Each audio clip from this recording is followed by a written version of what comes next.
날입니다. 지금으로부터 9년 전에 제가 대한민국에 도착한 날이거든요. 예.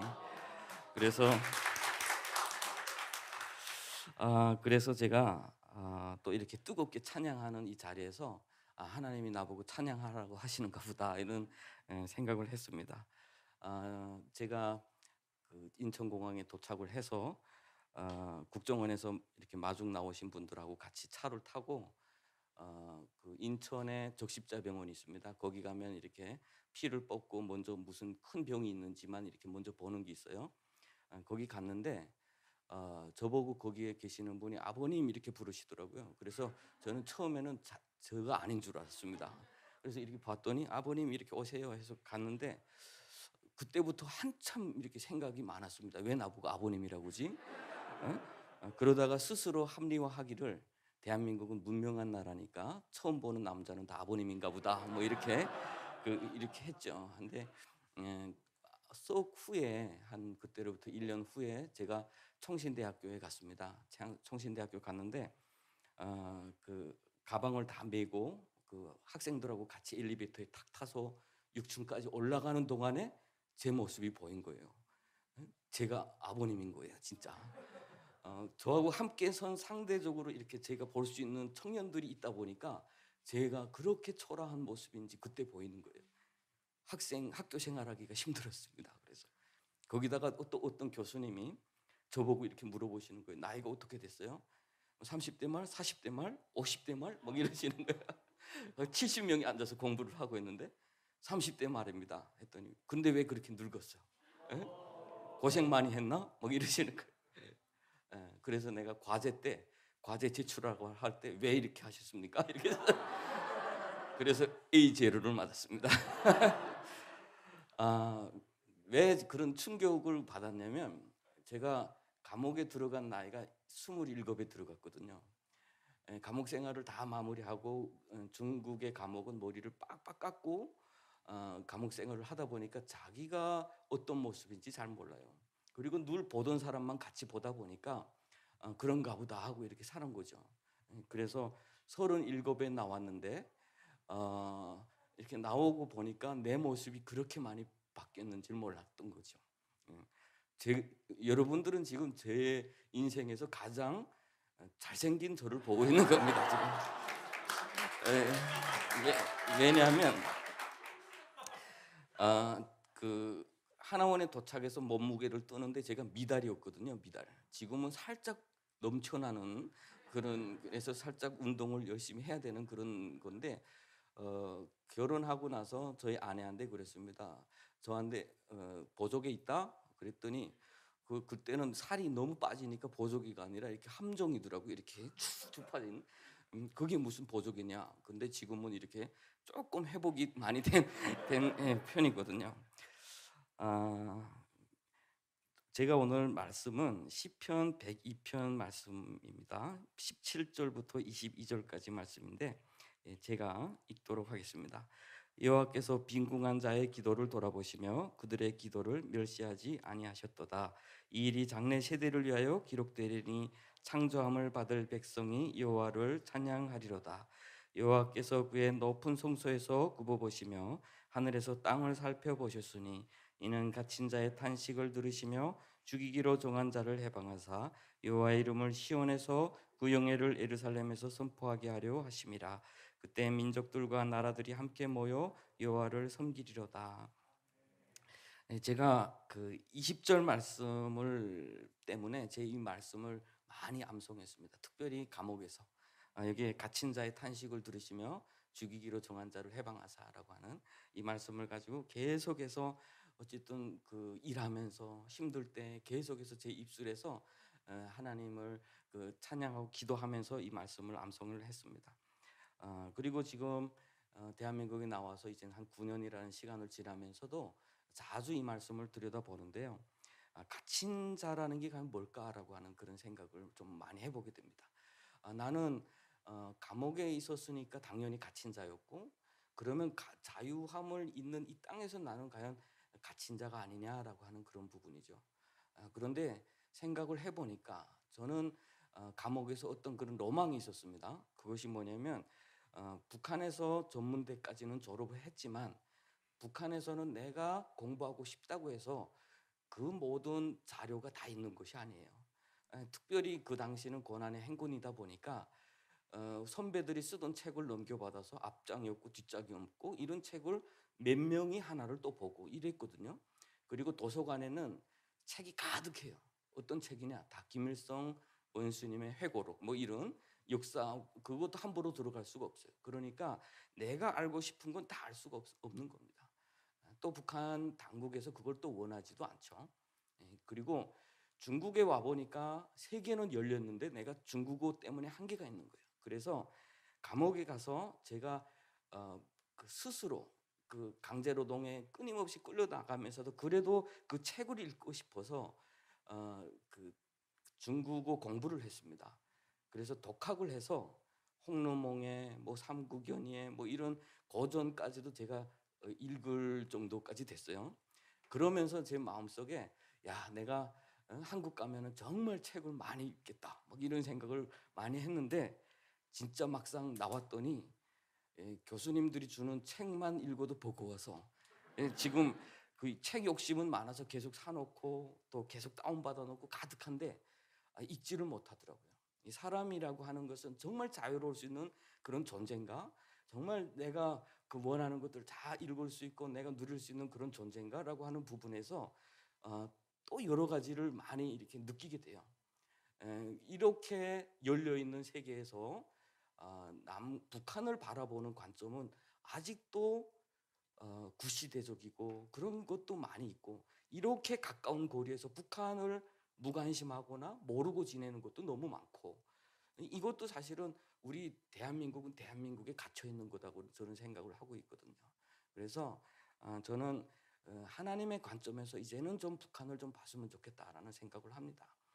저는 북한에서 뭐 나와서 비록 많은 고난을 겪었지만 중국도 거치고 대한민국에 왔습니다. 가끔씩 저는 이렇게 꽃이 핀 그런 곳을 지나가거나 뭐 이렇게 오고 가거나 할 때마다 나 스스로 이야기를 해요. 내가 무슨 복을 받아서 이곳에 있지? 그러면서 스스로 또 생각을 하는 것이 우리가 은혜를 받은 것은 그 특권이고 그것은 그 사명인 것처럼 우리 대한민국에 살고 있는 많은 사람들이 좀 그런 마음으로 가지고 북한을 봤으면 좋겠다라는 그런 생각을 해봅니다. 2002년도에 제가 감옥에 있을 때 금방 끌려서 들어갔을 때예요. 들어가서 아직도 그 눈이 아주 도끼가 있는 사람들 앞에서 아직도 허리를 못 펼 때입니다. 처음에 들어가면은 거기서는 그 군기를 뺀다 그러죠. 사회 짠물을 뺀다 그래요. 딱 들어가자마자 저보고 어디야? 그래서 그 북조선이라고 하니까 말 안 듣는 북조선이 또 왔다 이러면서 한 명이 나오더라고요. 체격이 이렇고 머리 빡빡 깎은 사람이 저보고 양꼬치를 먹냐 물어봐요. 양꼬치 여러분 드셔보셨습니까? 예, 양꼬치 맛있죠. 그래서 저 먹습니다. 그랬어요. 몇 개 먹네. 그래서 한 20개 먹습니다. 거기는 아주 고기가 작게 이렇게 붙은 거. 그러면 너 10개만 먹어. 그래서 나는 여기 들어보면 양꼬치를 주나 했죠. 그래서 목을 들라 해서 목을 들었더니 여기 뼈적 나왔잖아요. 그것을 힘껏 하나 때리는 게 양꼬치 하나예요. 그래서 10개를 맞은 거예요. 처음에. 응? 그 목이 붓는 것 같은 고통, 막 어쨌든 그런 고통 속에서 거기 들어가면 그 다음부터는 꼼짝 못 하고 있는 거죠. 거기 아주 조그만 방에 그냥 이렇게 따닥따닥 붙어서 앉아서 그 화장실이라는 것도 그렇게 다 보여요. 요만큼만 이렇게 막았는데 다 앉아서 서서 볼 수가 없어요. 남자도 그렇게 다 앉아서 봐야 되고 그것도 시간을 착 기다려야 됩니다. 저녁 몇 시부터 몇 시까지 함께 다 보는 거예요. 그리고 어느 날 갑자기 물이 안 나오는 거예요. 야, 이제부터 보지 마라. 그러면 한 3일을 견뎠어요. 여러분, 이것도 되더라고, 인간은. 나는 지금 매일 봐야 됩니다. 그런데 그 당시에 가서 야, 보지 마. 딱 지시 떨어지니까 3일 진짜 견뎠어요. 대신에 몸이 부어요. 살이 부어요. 그 참느라고 이게 붑니다. 그런 고통 속에 있을 때에 금방 들어가서 그 대한민국에서 뭐 했냐면 월드컵을 했어요. 그 축구 한다고 하면서 보여줬습니다. 우리한테다가. 그 골 들어갈 때마다 내가 지금 감옥 안에 있는지 감옥 밖에 있는지 몰랐어요. 저도 그런 곳에 있으니까 제가 축구를 좋아하는 줄 알았거든요. 축구 팬인 줄 알았어요. 그런데 한국 나와 보니까 축구 별로 안 보더라고요. 왜냐? 그곳에 우리 민족에 대한 그 열등감, 우리가 눌려 살고 있는 것이 우리 대한민국에서 골 하나 열 때마다 그게 그곳에 내가 다 올인한 거야 다. 이겼으면 좋겠다. 이겼으면 좋겠다. 그렇게 대부분이 딱 거기는 조선족들이다 보니까 골 한 번 뭐 열 때마다 다 막 환호성을 지릅니다. 저도 그렇게 기뻐했죠. 그리고 나서 시간이 지나면서 엄청 마음이 공허한 거예요. 왜 공허하냐면 사람들은 축구 하나를 위해서 저렇게 하나가 되는데, 저렇게 새빨갛게 물들이는데, 멀지 않은 곳에서 자기 동족이 죽어가고 있음에 대해서는 누가 저렇게 말하고 있느냐라고. 사람들이 생각은 왜 저렇게 다를까라고 하는 거예요. 왜 탈북자들은 도와야 되냐 돕지 말아야 되는 논쟁이 있느냐라고 하는 거예요. 생명이 저렇게 죽어가는데, 그리고 독재 속에서 짓밟히고 있는데, 그곳에서 마음이 엄청나게 도대체 이 세상에 공의라는 것, 정의라는 건 존재하느냐, 그런 의심을 많이 가졌던 적이 있습니다. 그래서 제가 제 이야기를 다 아는 분들이라니까 제가 어디서부터 시작해야 될지 살짝 하는데, 북한에서부터 이야기를 하겠습니다. 그런 갈등이 있었고, 그리고 감옥 가운데서 그런 갈등이 한 10년이라는 속에서 마음속에서 그런 싸움이 있었어요. 그러면서 제가 하나님 앞에 나는 애국자고 민족주의자라고 하는 것에는 나는 절대로 부족하지 않은 것 같은데, 진짜 내가 크리스천이냐라고 하는 데는 내가 살짝 진짜라는 생각이 들었습니다.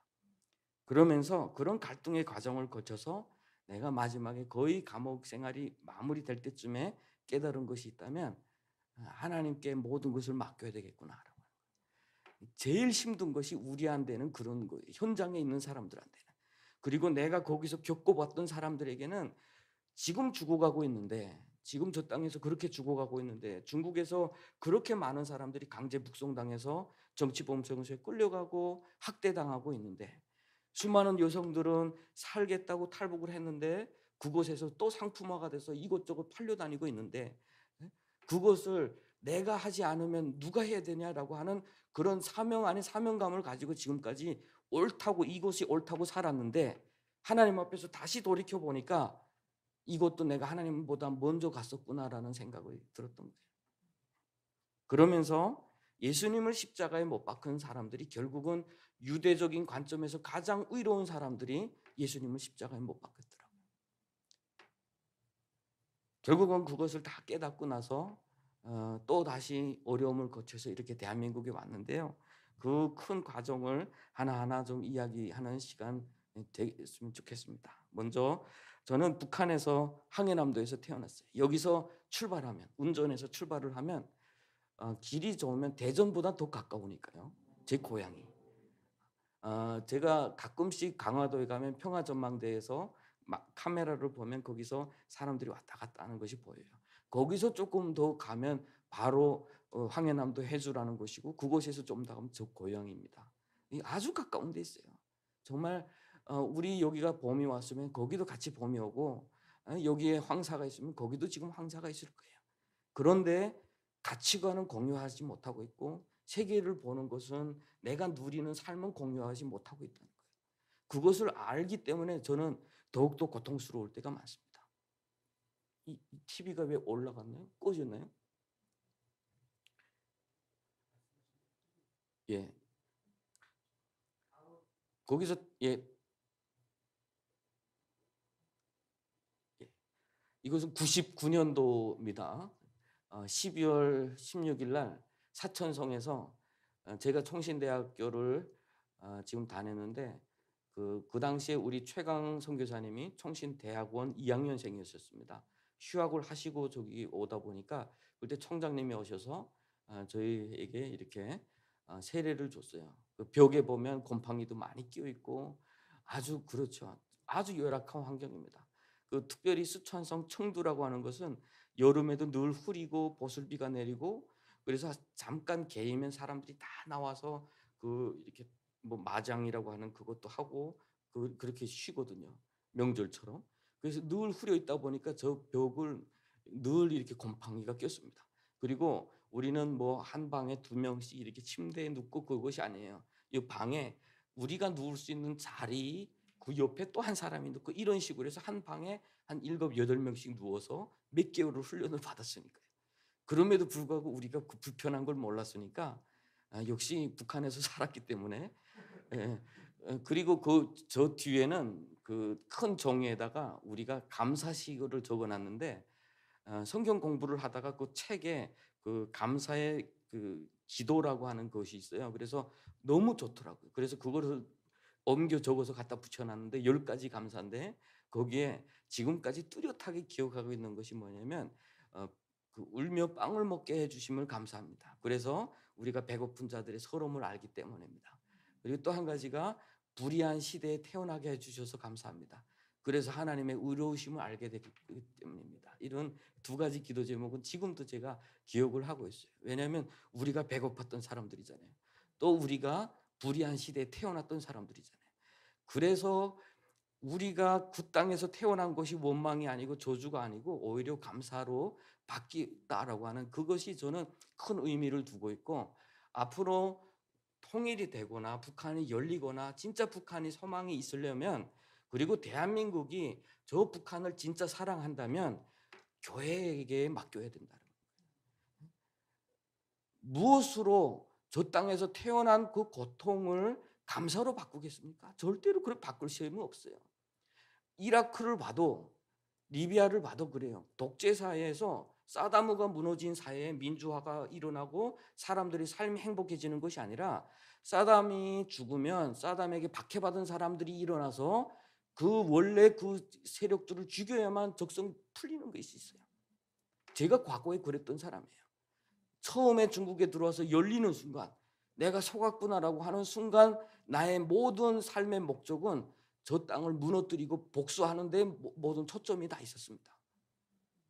북한에 그 수만 명, 우린 북한에 구호가 있어요. 총폭탄이 되자. 당과 수령을 내서 800만의 총폭탄이 되자. 800만의 청년들이 있다는 소리예요. 그 청년들이 총폭탄이 되자라고 그 구호 밑에서 당이 힘든 것, 당이 부르는 것에는 어디든지 가서 하겠다고 그렇게 순수한 마음을 가진 사람들 많아요. 저도 과거엔 그랬으니까요. 그런데 그것이 만약에 우리 대한민국에서 뭐 열거나 어쨌든 북한이 갑자기 무너지거나 해서 깨달아지면 그때부터 헌신했던 것만큼 허무해져요. 그때는 그걸 채울 수 있는 힘은 복수를 해야 돼요. 그러면 제가 감히 예언한데 만약에 복음이 없이 저 땅이 진행이 되면 평양시 사람들은 북한 다른 주민들에 의해서 다 죽어야 돼요. 평양시 사람들은 300만 명입니다. 그곳에 큰 내전이 일어날 수밖에 없어요. 그건 끝이 없어요. 우리 탈북민들 중에 지금도 저 땅에 들어가서 내가 저놈을 죽일 수 없으면 다 죽었으니까 김일성도 죽고 김정일도 죽고 또 훗날에 죽었으면 그 죽은 거 다 가로내서라도 내가 먹고 싶다라는 한 사람들 많아요. 우리 탈북민들의 그 기도 모임에 갔더니 어떤 할머니가 그런 기도를 했어요. 자기는 그 아들도 정치범에 끌려가서 죽고 다 죽었어요. 할머니 혼자 살고 손주를 하나 데려왔는데 손주마저도 그 보위부에 끌려가서 맞아서 지금 그 지체 장애가 돼서 지금 와서 있는 거예요. 할머니가 여기 와서 자기 혼자 성성한 사람인 거예요. 그러니까 기도 모임에 와서 기도를 어떻게 하냐면 하나님 저 북한 땅에 복수의 불벼락을 내려주십시오. 뭐 이렇게 기도하는데 제 마음이 뭐 많이 힘들었습니다. 그게 북한이에요. 앞으로 일어날 북한이에요. 그래서 사명감을 가지지 않은 교회가 그렇게 준비되지 않은 교회가 대한민국에 북한을 품지 않고 준비하지 않는 교회가 많으면 많을수록 북한은 재난을 겪을 수밖에 없고 그 재난은 대한민국에 다시 올 수밖에 없다. 이제는 쟤네들은 쟤네들대로 살게 해. 나하고 무슨 상관이야? 상관이 있습니다, 여러분. 우리 그 책임을 버리면 그 책임은 우리에게 재앙으로 돼서 돌아온다.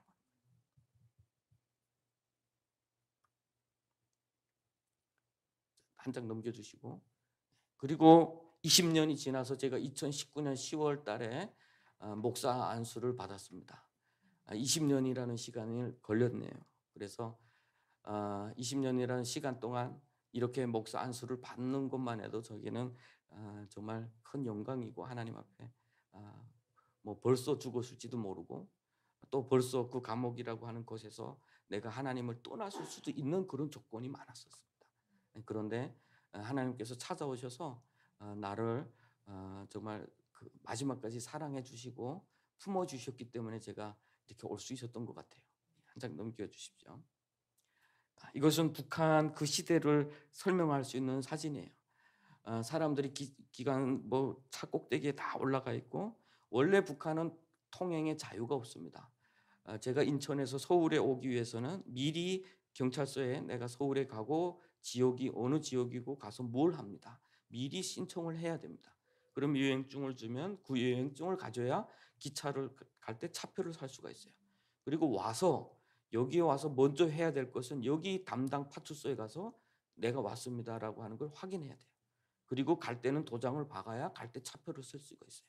그런데 이 사진은 뭐냐면 고난의 행군이라고 하는 것 때문에 사람들이 이제는 그 제도를 넘어섰다는 거예요. 넘어서서 먹고 살기 위해서 뭐 발버둥 다치는 거죠. 사람은 잘 굶어 죽지 않습니다. 사람은 정말 저도 굶어 죽는 사람들도 많이 봤고, 저도 정말 굶어 죽을 위기까지 갔었어요. 마지막 굶어 죽으면 어떻게 죽냐면요, 먹은 건 다 먹을 수 있어요.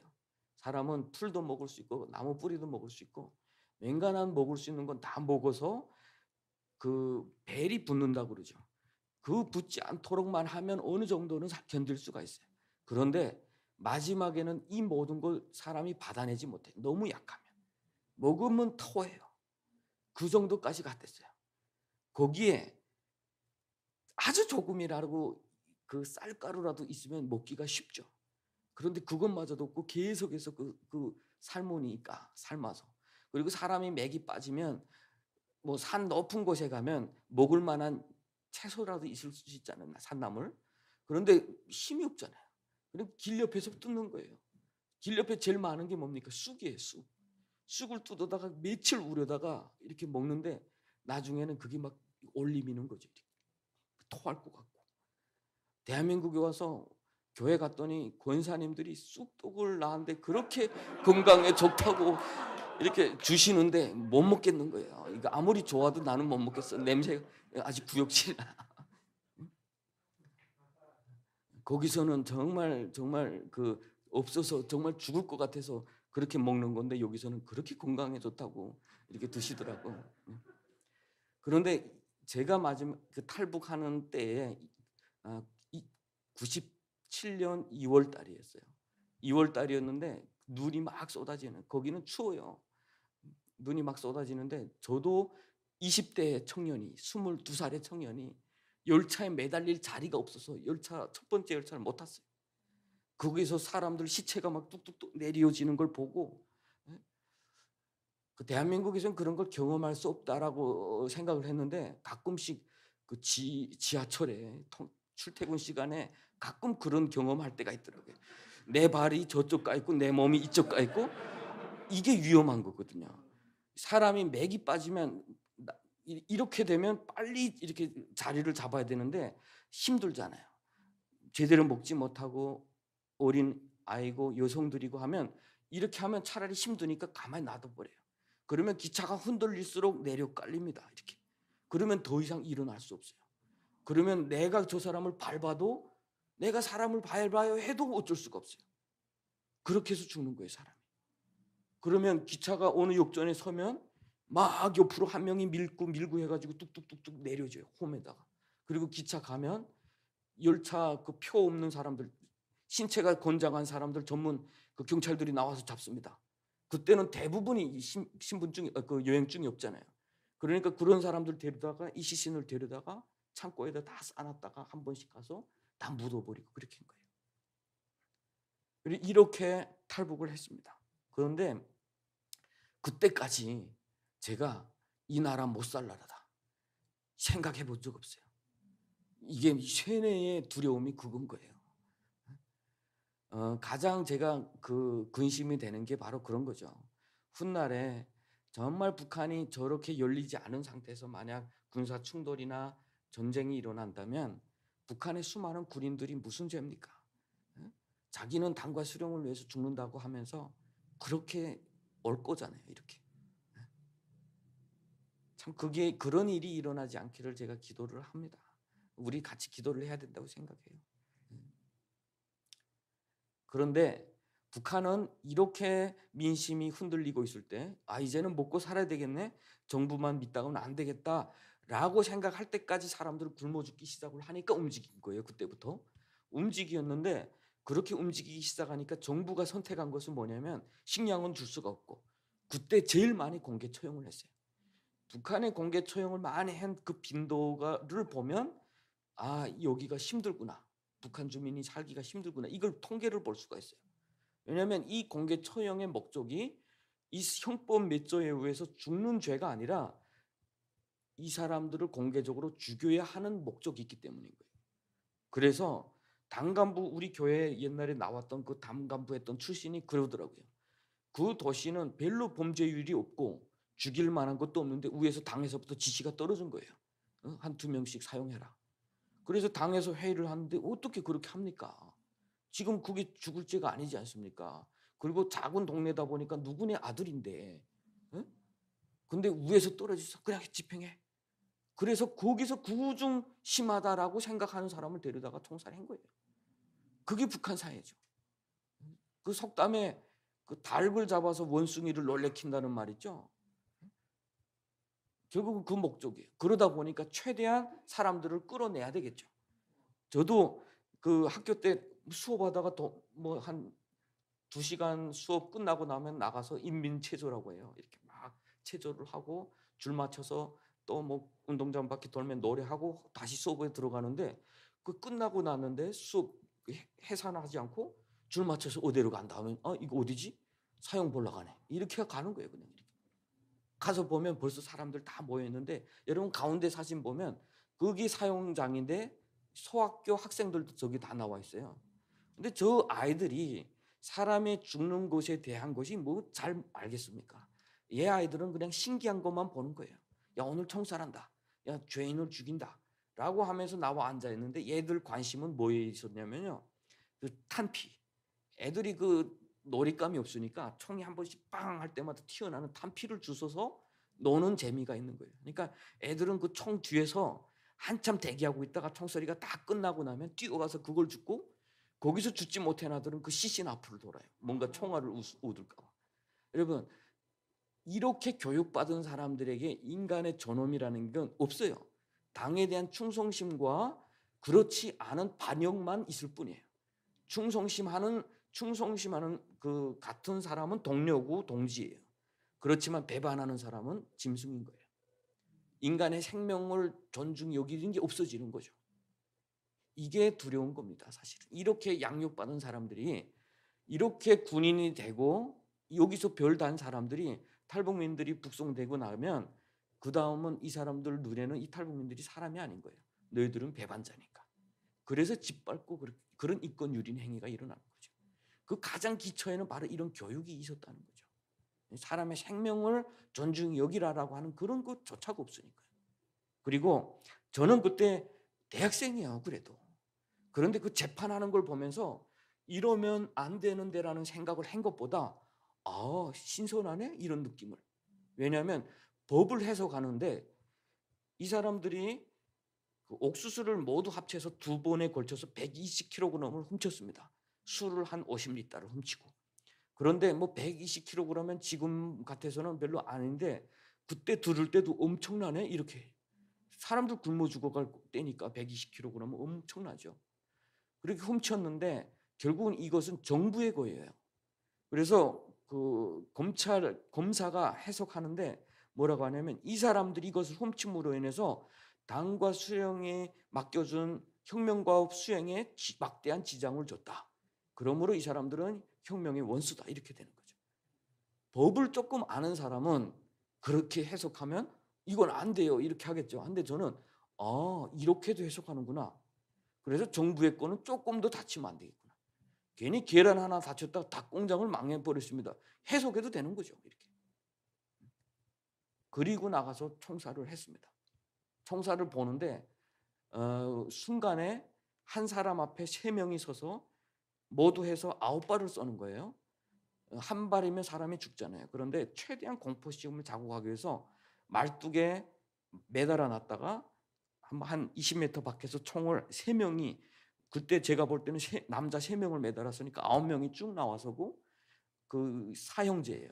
막내는 그 옆에 무릎 꿇혀놓은 거예요. 형들이 죽는 거 보겠고. 그리고 머리 숙이지도 못하게 이렇게 딱 보라고 그러고. 그리고 총소리가 순간에 따뜻딱 나는 순간에 사람이 머리부터 꼰두박질이 찢어집니다. 근데 그 순간 제가 느낀 게 뭐냐면 동물하고 인간하고 차이가 뭘까? 그게 저에게는 가장 큰 충격이었어요. 사람이 저렇게 죽는구나. 그리고 죽은 시신을 가져다가 차에다 이렇게 집어 던져서 싣고 가는 거예요. 삽을 쥐고. 저희 같은 반에 그 여학생들은 막 토하고 막 그러더라고요. 근데 저는 그렇지는 않았지만 사람의 생명이 도대체 짐승하고 차이가 뭘까라고 그게 제일 고민했어요. 사람 죽으면 그렇게 끝이 나는 건가라고 하는 그런 부분. 그러다가 이제는 탈북해야 되겠다. 이제는 내가 탈북하지 않으면 안 되겠다. 먹고 살아야 되겠다. 그런데 먹고 사는데 2가지 장벽을 넘어야 되는, 첫 번째 장벽은 이자처럼 국경이에요. 국경을 넘는다는 것은 북한에서 정치적 생명은 이제 끝이 나는 거예요. 나는 잡히지 않아도 훗날에 알게 되면 나는 북한에서 당에 입당하거나 북한의 주류 사회에 절대로 들어갈 수 없는 사람이 되는 거예요. 북한에서는 자기 육체의 생명보다 정치적 생명을 더 중요시 여깁니다. 그래서 그렇기 때문에 내가 넘어가면 안 되는 거예요. 첫 번째 장벽은. 두 번째 장벽은 양심. 내가 지금까지 나를 키워준 당과 수령을 배반하는 것이 아닌가라는 그런 그 양심의 벽. 지금 생각하면 이게 더 억울한 거죠, 사실은. 내가 왜 이랬지? 그런데 스스로를 합리화, 인간은 어떤 속에서도 합리화시키는 존재잖아요. 그것이 예수 믿을 때도 자꾸 죄를 지으면서 합리화시키면 안 돼요, 여러분. 넘어가는데 내가 살아야 사회주의도 지킬 수 있지. 막 이런 마음을 가지고 사실은 넘었어요. 나는 배신은 안 할 거야. 꼭 돌아올 거야. 라고 떠난 거거든요. 뭐 마음속에 김일성도 나라를 찾으려고 두만강 넘었는데 뭐 이런 생각하면서 넘었는데, 가보니까 첫 번째 날에 충격을 받은 게 뭐냐면 우리는 옥수수 한 줌 때문에 이렇게 완 거예요. 근데 중국에서는 그걸 돼지를 주는데 돼지가 잘 안 먹고 그걸. 응? 이거는 북한 주민들이 그 당시에 들어두면 이건 거짓말이라고 할 거예요. 저한테 돌을 던질 거예요. 상상이 안 되는 거예요. 어떻게 돼지가 옥수수를 안 먹지? 북한의 돼지는 사람이 먹던 것 그리고 풀을 다 해서 다 먹어요. 저는 북한의 그 개는, 그 개라고 하면 좀 그런가요? 그 키우는데 그 풀을 끓여 가지고 국물을 하고 해서 주면 그걸 물까지 다 먹어요, 북한이. 그러니까 비교하지 맙시다. 우리 비교하면. 그리고 제가 그 북한에서 그래도 저희 부모님들이, 저희 아버지가 좀 이렇게 당간부 승용차 운전사를 하다 보니까 소가 죽으면 제일 먼저 당간부들이 갑니다. 소는 북한에서는 엄청난 그 재산이에요. 그것을 통해서 일을 시켜야 되고, 그래서 잡아먹으면 안 돼요. 잡아먹으면 거의 살인죄 취급을 합니다. 그런데 소가 죽으면 뭡니까? 당간부들이 고기 맛을 보고 싶으니까 그 북한 사람들 스스로 하는 이야기가 그거예요. 사고 나서 현장에서 사람 죽으면 안 가는데 간부들이 소 죽었다면 제일 먼저 달려간대요. 그러면 간부들 몫을 일단 이렇게 주고, 그때 운전기사코도 이렇게 조금 주잖아요. 가져다 끓여 먹어보면 소의 고기에 기름이 하나도 없어요. 그리고 입에다 여면 한참 씹어야 돼요. 이렇게. 너무 질겨가지고. 저는 소고기가 그런 줄 알았어요. 중국에 와서 소고기를 먹었는데 이거 소고기가 아니에요. 기름이 너무 떴어요. 여기서 나온 게 맞아요? 내가 물어봤어요. 맞는데. 근데 왜 이렇게 소고기가 질기지 않아요?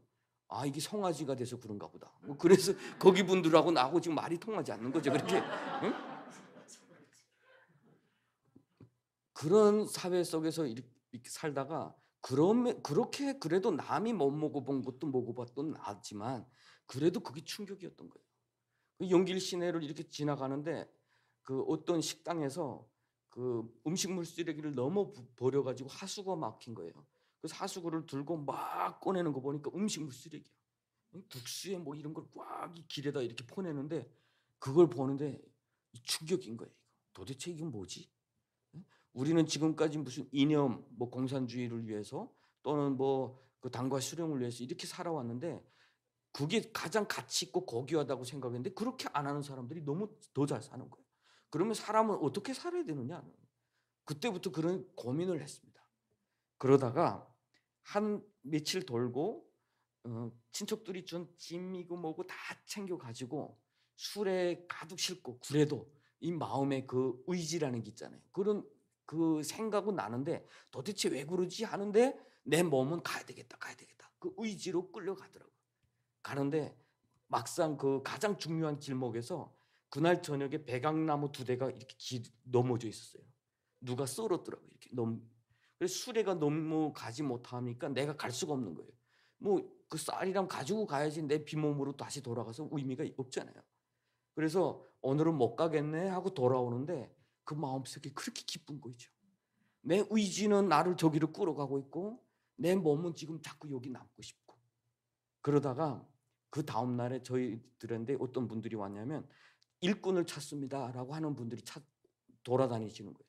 그래서 "무슨 일을 합니까?" 하니까 "나무 아지를 치는데 거기서 일하면 뭐 한 달에 뭐 그 하루에 일당이 뭐 33 원이고 그렇게 계산을 하니까 북한 돈으로 계산하면 너무 천문학적이에요. 그래서 '좀 많이 벌고 가자.' 하고 남았습니다. 남다 보니까 그 적의 소굴에 너무 많이 있다 보니까 사상이 변질되는 거죠. 음? 한 장 넘겨 주십시오. 예. 그렇게 우리 최강 목사님 여러분 아 그 이쪽 그 양복 입은 사진은 너무 잘 나온 사진이고 제가 처음 만났던 때의 사진이 저쪽 사진이거든요. 근데 참 저 몸매에 제가 은혜를 받아서 오래 남게 됐어요. 왜냐하면 그 중국 땅에서 그렇게 한 1년 동안을 돌아다니면서 돈을 벌려고 했는데 돈도 못 벌고 뭐 조금 일하려고 하면은 공안이 와서 쫓겨다니고 그러던 찰나에 어떤 분들이 저에게 학교 가자고 데리러 올라온 거예요. "공부를 해야지. 너는 북한에서 대학도 나왔으니 공부를 해야 되지 않겠느냐." 그래서 그러면 정말 큰 결심하고 그때는 1 년이 지나서 저희 가족이 다 와서 숲속에서 남의 집이라면서 막 그 초막 짓고 살아서 내가 빨리 돈을 벌어서 집에다가 뭔가라도 셋집이라도 조금 마련해 주려고 그렇게 열심히 했는데 장부상의 돈은 높아지는데 돈이 주질 못하는 거예요. 왜냐하면 우리를 쓰는 분들을 보면은 빚이 많거나 뭐 공안이 와서 벌금 내라 해도 벌금 낼 돈이 없는 그런 사장님들이 저를 쓰다 보니까 그래서 아이 큰 마음 먹고 그냥 내가 가자. 가면 학생증도 좀 해줄 테니까 학교 온 줄 알았으니까요. 그러니 신분은 해결될 것이고 내가 알고 싶던 것들 학교 가면 도대체 중국은 어떻게 발전했고 그 당시에 그 중국 사람들이 생각했던 남한 모든 좋은 직업 다 내려놓고 뭐 수천만 원 그 당시에 그 7만 원 여기 돈으로 뭐 1,000만 원이죠. 그걸 내놓고 한국 오면 성공한다고 생각했으니까요. 중국 사람들이. 그러니까 도대체 내가 볼 땐 중국도 이렇게 좋은데 한국은 더 좋아서 이분들이 가는데 도대체 왜 어떤 나라지? 그 엄청 궁금한 거예요. 학교 가면 이걸 좀 세계적으로 알 수 있지 않을까 이런 생각에 갔어요. 가서 만난 분이 우리 최강 목사님인데 처음에 저런 옷을 입고 탁 나와서 인사를 복도에서 이렇게 그 홀에서 하고 손 잡으래요. 저희들 보고 손 둥그렇게 잡고 기도를 하는데 하나님 아버지 우리 저 북한 동족들을 구원하여 주시고 이 나라를 회복시켜 주시고 이렇게 기도하는데 마음이 울컥하는 거예요. 음, 북한은 기독교는 그 미신이고 지금 과학 시대에 가장 우매한 짓이고 그리고 정신적 혁명 의식을 마비시키는 정신적 아편이고 침략의 앞잡이다. 이렇게 교육을 받아요. 예. 혁명의 그 의식을 마비시키는 정신적 아편이다. 그 근거가 어디에 있냐면 그 공산주의 이론의 가장 바탕에는 증오심이 있어요. 있는 자와 없는 자 사이에 증오심이 있어요. 너희 있는 자들이 소수가 다수의 재물을 다 가졌어. 이건 불합리한 거야. 그래서 전 세계 노동자들은 단결하라. 그리고 뒤집자. 그리고 함께 나누자. 그러면 평등한 사회가 온다. 그 마음 깊은 곳에는 증오심을 자궁하는 거거든요. 너의 무상계급아 일어나라. 그런데 그 증오심을 없애버리는 건 뭡니까? 교회는 사랑이라고 그러잖아요. 왼뼘 치면 오른뼘 내리라고 그러잖아요. 이렇게 바보로 만든다는 거예요, 사람을. 그리고 나가서 침략자들이 총을 가지고 들어온다는 거죠. 그럴듯하지 않습니까? 진짜 그런 줄 알았죠. 그래서 중국에 와서 교회를 바라봐도, 중국의 할머니들이 다니는 교회를 바라봐도 교회가 무슨 민족을 위하나? 뭐 그런 생각을 해본 적도 없어요. 그런데 그 선교사님이 그렇게 기도할 때 마음속에 울컥하면서 야, 내가 잘 왔네? 이런 생각이 첫 번째는 들었어요. 그런데 두 번째는 그 이분의 몸매가 북한 사람의 상식으로 볼 때 그 몸매는 그 당 간부 수준이 돼야 오늘 수 있는 몸매. 네? 그러니까 여러분 웃지 마세요. 앞으로 북한 선교 하려면 여러분 몸매를 좀 키우셔야 돼요. 네? 왜? 예. 그 북한에 그렇게 식량난이 심각할 때 김정은이는 늘 그런 몸매를 가졌고, 왜 김정은이는 그 젊은 나이에 김일성 몸매를 따라하면서 이렇게 몸매를 하냐? 이 권력의 상징이에요.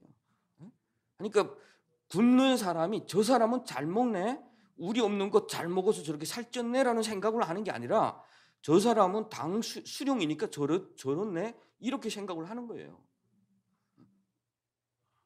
그때 우리한테 어떻게 가르쳤냐면, 그렇게 사람들이 굶을 때 북한 주민들한테 우리 김정은 그 수령께서 하루씩 굶으신다. 주민들 그 고통을 아시고 하루씩 굶으신다. 한 끼씩. 그렇게 생각하면 많은 주민들이 어휴, 우리 장군님 굶으시면 어떡해, 막 이런 생각을 하는 거예요. 근데 그 몸매를 보면 상식적으로 굶는 몸매는 아니잖아요, 여러분. 근데 쇠뇌가 되면 이런 거예요. 진짜 쇠뇌가 되면 이런 거예요. 그렇게 우리 최강 목사님 만났어요. 몸매가 우리한테는 큰 은혜가 된 거죠, 사실은. 그리고 다음 그날 저녁에 사실은 내가 학교인 줄 알았는데 이게 거짓말이네. 이걸 처음에 그날 저녁에 알은 거죠. 옆방에 갔더니 우리 탈북민 5명이 쭉 앉아 있어요.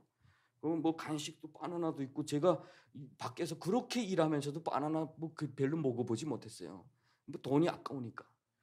그래서 바나나도 먹으면서 나는 궁금한 게 학교인 거죠. 여기는 기숙사인 줄 알았어요, 나 지금. 먹으면서 여기 학교는 어딘데? 그러니까 무슨 학교? 나 학교인 줄 알고 왔는데, 그러니까 여기래요. 그래. 아니 개인집이거든요, 개인집. 방 3칸짜리 중국의 개인집.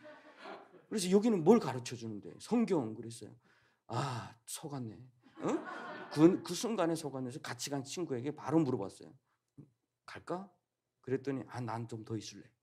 그래서 나도 좀 더 있어보자. 왜냐하면 저분에게는 분명히 안기부인 줄 알았어요. 왜냐하면 안기부가 돼야 나라와 민족을 위해서 일할 줄 아는 그런 사람들인 줄 알았거든요. 그리고 몸매도 저렇지 하니까 훈련을 시켜서 우리한테 뭔가 줄 수 있다. 총을 주거나 뭐, 그래서 일단은 좀 남아 있어 봐야 되겠다. 그리고 남아 있었던 거예요. 그러면서 저도 복음으로 다시 쇠뇌가 되기 시작한 거죠. 예, 한 장 넘겨주십시오. 처음에 같이 했던 친구들이에요. 예수 믿고도 나라를 살릴 수 있구나. 그 성경을 읽을수록 그게 깨달아지기 시작한 거죠. 그러면서 처음에 그 마태복음 6장 33절에 너희는 먼저 그 나라와 의를 구하라. 그러면 이 모든 것을 너희에게 주시리라 하는데, 빨간 글로 막 표시를 하고, 기도할 때 제가 처음으로 하나님 앞에 인격적으로 기도를 할 때 그런 기도를 했어요. 하나님, 진짜 살아계신다면 진짜 내 민족을 위해서 내가 일하겠습니다. 죽어도 좋습니다. 대신에 내 가족은 하나님이 책임져 주십시오. 제일 처음에 내가 살아계신 하나님 앞에 했던 기도가 이 기도였습니다. 우리 가족 지켜주셨을까요? 지켜주셨습니다. 이것은 참 어떻게 보면 우리 같이 했던 친구들에게는 미안하기도 해요. 그것 때문에. 그런데 그때 제가 진짜 하나님 앞에 간절하게 난 하나님 앞에 드릴게요. 그런데 지금에 와서 돌이켜 보니까 그 전에 제가 뭐 감옥에서도 일기장도 쭉 있어요. 그래서 한 번씩 이렇게 보면 그때마다 느꼈던 게 뭐냐면 내가 그때 고백했던 그 고백을 하나님이 들으셨고 하나님은 우리 가족을 다 한 번도 약속 어기지 않고 다 들어주셨다. 그런데 나는 그동안 너무 많이 흔들렸네라는 것을 돌이켜보게 되더라고요. 그래서 처음에 너무 이 복음이 저 북한을 살릴 수 있다라는 그 믿음이 오기 시작하니까 또 우리 그 선교사님의 그 뜨거움, 그 기도, 그 말씀, 그것의 은혜를 받고 살릴 수 있다라는 그것 때문에 우리가 순교자 이름을 따기 시작한 거예요. 순교자 종기를 읽으면서 그래서 저기에 뭐 주기철도 있고 뭐예요? 그 김익두도 있고 그 다 있어요. 저기 다 제 친구들이에요. 저기 그 민선주도 있고 그리고 저는 그 최건능 목사님의 이름 따서 김건능. 그래서 지금까지 이렇게 살아서 사역을 할 줄 알았으면 조금 겸손한 이름을 고를 수도 있었는데 그때는 뭐 죽으면 좋습니다. 이러다 보니까 김건능 했는데 이제 뭐 체포될 때 보니까 공안에서도 김건능 하니까 제가 뭐 대단한 놈인 줄 알았더라고요. 막 이렇게 막 잡고 나니까 건능이야 해서 옳다니까 이 건능이라서 나는 뭐 체격 이런 줄 알았다 이렇게 막 생각하더라고요. 그래서 또 한국에 왔더니 한국에 제가 감옥에 있을 때 저를 위해서 기도했던 그 기도 하시는 분들이 할머니들이 제가 살아왔다니까 좋다고 그러면서 빨리 보자고 해서 갔더니 지금 모습이 제가 제일 좋은 모습이라고 그러잖아요. 그때는 그 옷을 제 동생들이 입던 옷을 막 이렇게 챙겨 입고 뭐 양복도 없고 그래서 갔어요. 갔더니 그 집사님이 보기 안쓰러웠는지 옷을 사주는데 그 제일 작은 옷을 사줬는데도 허리띠를 꽉 조여야지만 바지가 귀걸이처럼 내려가더라고요. 막 이렇게 푹 처지고 그런 모습으로 할머니들 앞에 이 권사님들 앞에 나타났더니 처음에는 다른 사람인 줄 아는 거예요. 이 권능이라고 해서 난 또 뭐 이런 줄 알고 그런 에피소드도 있습니다. 한 장 넘겨주시고 참 지금 돌이켜봐도 그때는 정말 뜨거웠던 것 같아요. 죽고자 하는 자에게 자유함이 있는 거예요. 내가 정말 잘 살고 싶고 열심히 살고 싶고 그것도 사실 우리를 가두는 또 하나의 뭐 어떤 그 감옥인지도 모르죠. 근데 그때는 내가 죽어도 좋습니다. 아침에 일어나면 우리 그 최강성 교사님이 북한을 위해서 순교합시다 이렇게 인사를 하는데 그 인사 스타일을 우리 최강 목사님한테 배웠어요. 북한 사람들은 하루 매일 같이 있는 사람한테 인사 안 하거든요. 아침에 일어나면 뭐 저 방에서 나오면 나오고 뭐 말을 하는데 우리 선교사님은 북한을 해서 순교합시다 이렇게 하는데 처음에는 뭐 그 순교하자는 말이 부담스러운 게 아니라 이 인사하는 게 부담스럽더라고요 이게. 그래서 그 여러분 훗날에 통일되면 굳이 가서 인사 막 이렇게 하지 마시고 일어나면 일어난가 보다 이렇게 그것이 매너일 수도 있습니다. 한 장 넘겨주시고 저쪽에 그 꼭대기에 있는 사진에 보면 그 이제 산에 올라가는데 양복에 넥타이를 메고 갔잖아요. 그 우리가 한국에서 이렇게 입던 옷으로 양복에 넥타이를 해서 다 가방으로 많이 보냅니다. 그러면 우리 최강 선교사님이 그걸 들고 그 비행기를 타는데 그 비행기를 탈 때 그 에피소드도 있어요. 그 키로수가 나가니까 벌금 내세요 하는데 그 벌금 값이 그 무게보다 더 나가는 거예요. 그러니까 이거 보세요. 이거 우리 동포들한테 가는 겁니다. 했더니 그대로 이렇게 넘겨주더래요. 그거 두드니까 우리한테 얼마나 위로가 되겠습니까? 우리를 위해서 생각하는 사람들이 있구나. 그래서 옷을 입는데 그 북한 사람들이 이 시기에는 예배 드릴 때는 무조건 그 최상의 옷을 입어야 돼요. 그 북한의 김일성, 김정일이 강연회, 학습회 이렇게 할 때마다 다 그 옷을 다 입습니다. 북한 그 북쪽에 2월 16일이면 아직도 눈이 녹지 않거든요. 추워요. 그래도 다 치마를 입어요, 여성들은. 그렇게 준비돼서 그런지 산에 가는데 산에 가서 야외 예배 드립니다. 이렇게 했더니 다 양복에 넥타이를 메고 저 중국의 칭청산이라는 데 올랐어요. 근데 밖에서 만났는데 우리 최강 목사님 만났는데 목사님은 저렇게 입으신 거예요. 그래서 산에 올라갔다가 내려오면서 보았더니 우리처럼 입은 게 없어요. 그래서 다음번에냐 바꾸자 해가지고 바뀌기 시작을 한 거죠. 저렇게. 그래서 앞으로 정말 북한이 복음화되면은 북한 주민들에게는 뭔가 자기가 믿는 바를 확실히 지키는 그런 기질이 좀 있어요. 이 역대적으로 어쨌든 그런 기질이 있었잖아요. 뭐 고구려도 그렇고 뭐 그리고 그 우리 지금 교회사를 연구를 해보면 대한민국의 교회의 영적인 뿌리는 북한에서 온 거예요, 사실은. 그때 당시에 그 우리 대한민국에 계셨던 분들이 고백이 그래요. 어떤 선교사님이 그래요. 처음에 해방이 됐을 때 남한에는 미군이 들어오고 북한에는 러시아가 들어왔는데 그 러시아와의 어떤 공산주의와의 그 치열한 싸움에서 북한 교회는 자기 정체성을 더 지켜야 됐던 거예요. 그리고 남한은 미국이 그 자기들에게 복음을 전해준 나라를 보니까 너무 자유스러운 거죠. 그러니까 이 사람들을 따라하려면 앞으로 이 바뀌어가는 세상을 따라하려면 우리는 춤을 배워야 된다. 그래서 교회에서 무도를 배워줬대요. 그런데 북한에서 피난 내려오는 교회들이 눈물로 끓고 기도하고 하면서부터 시작해서 교회의 영적으로 바로 서기 시작했다는 거죠. 앞으로 통일되면 아마도 또 북한의 교회가 세워지면 아마도 하나님께서 마지막을 준비하는 그곳이 되지 않을까라는. 자, 넘겨주십시오. 네, 그렇게 훈련이 됐고요. 지금도 진행되는 것이 있어요. 지금은 코로나 때문에 잠시 막혔는데 한 장 넘겨주시고 이 노래를 한번 좀 듣고 지나갔으면 해가지고요. 오늘도 멀리 다양 길에서 복음을 안고서 예수님 십자가 그 사랑 전하여 가노라. 어려운 상황 속에서도 주님은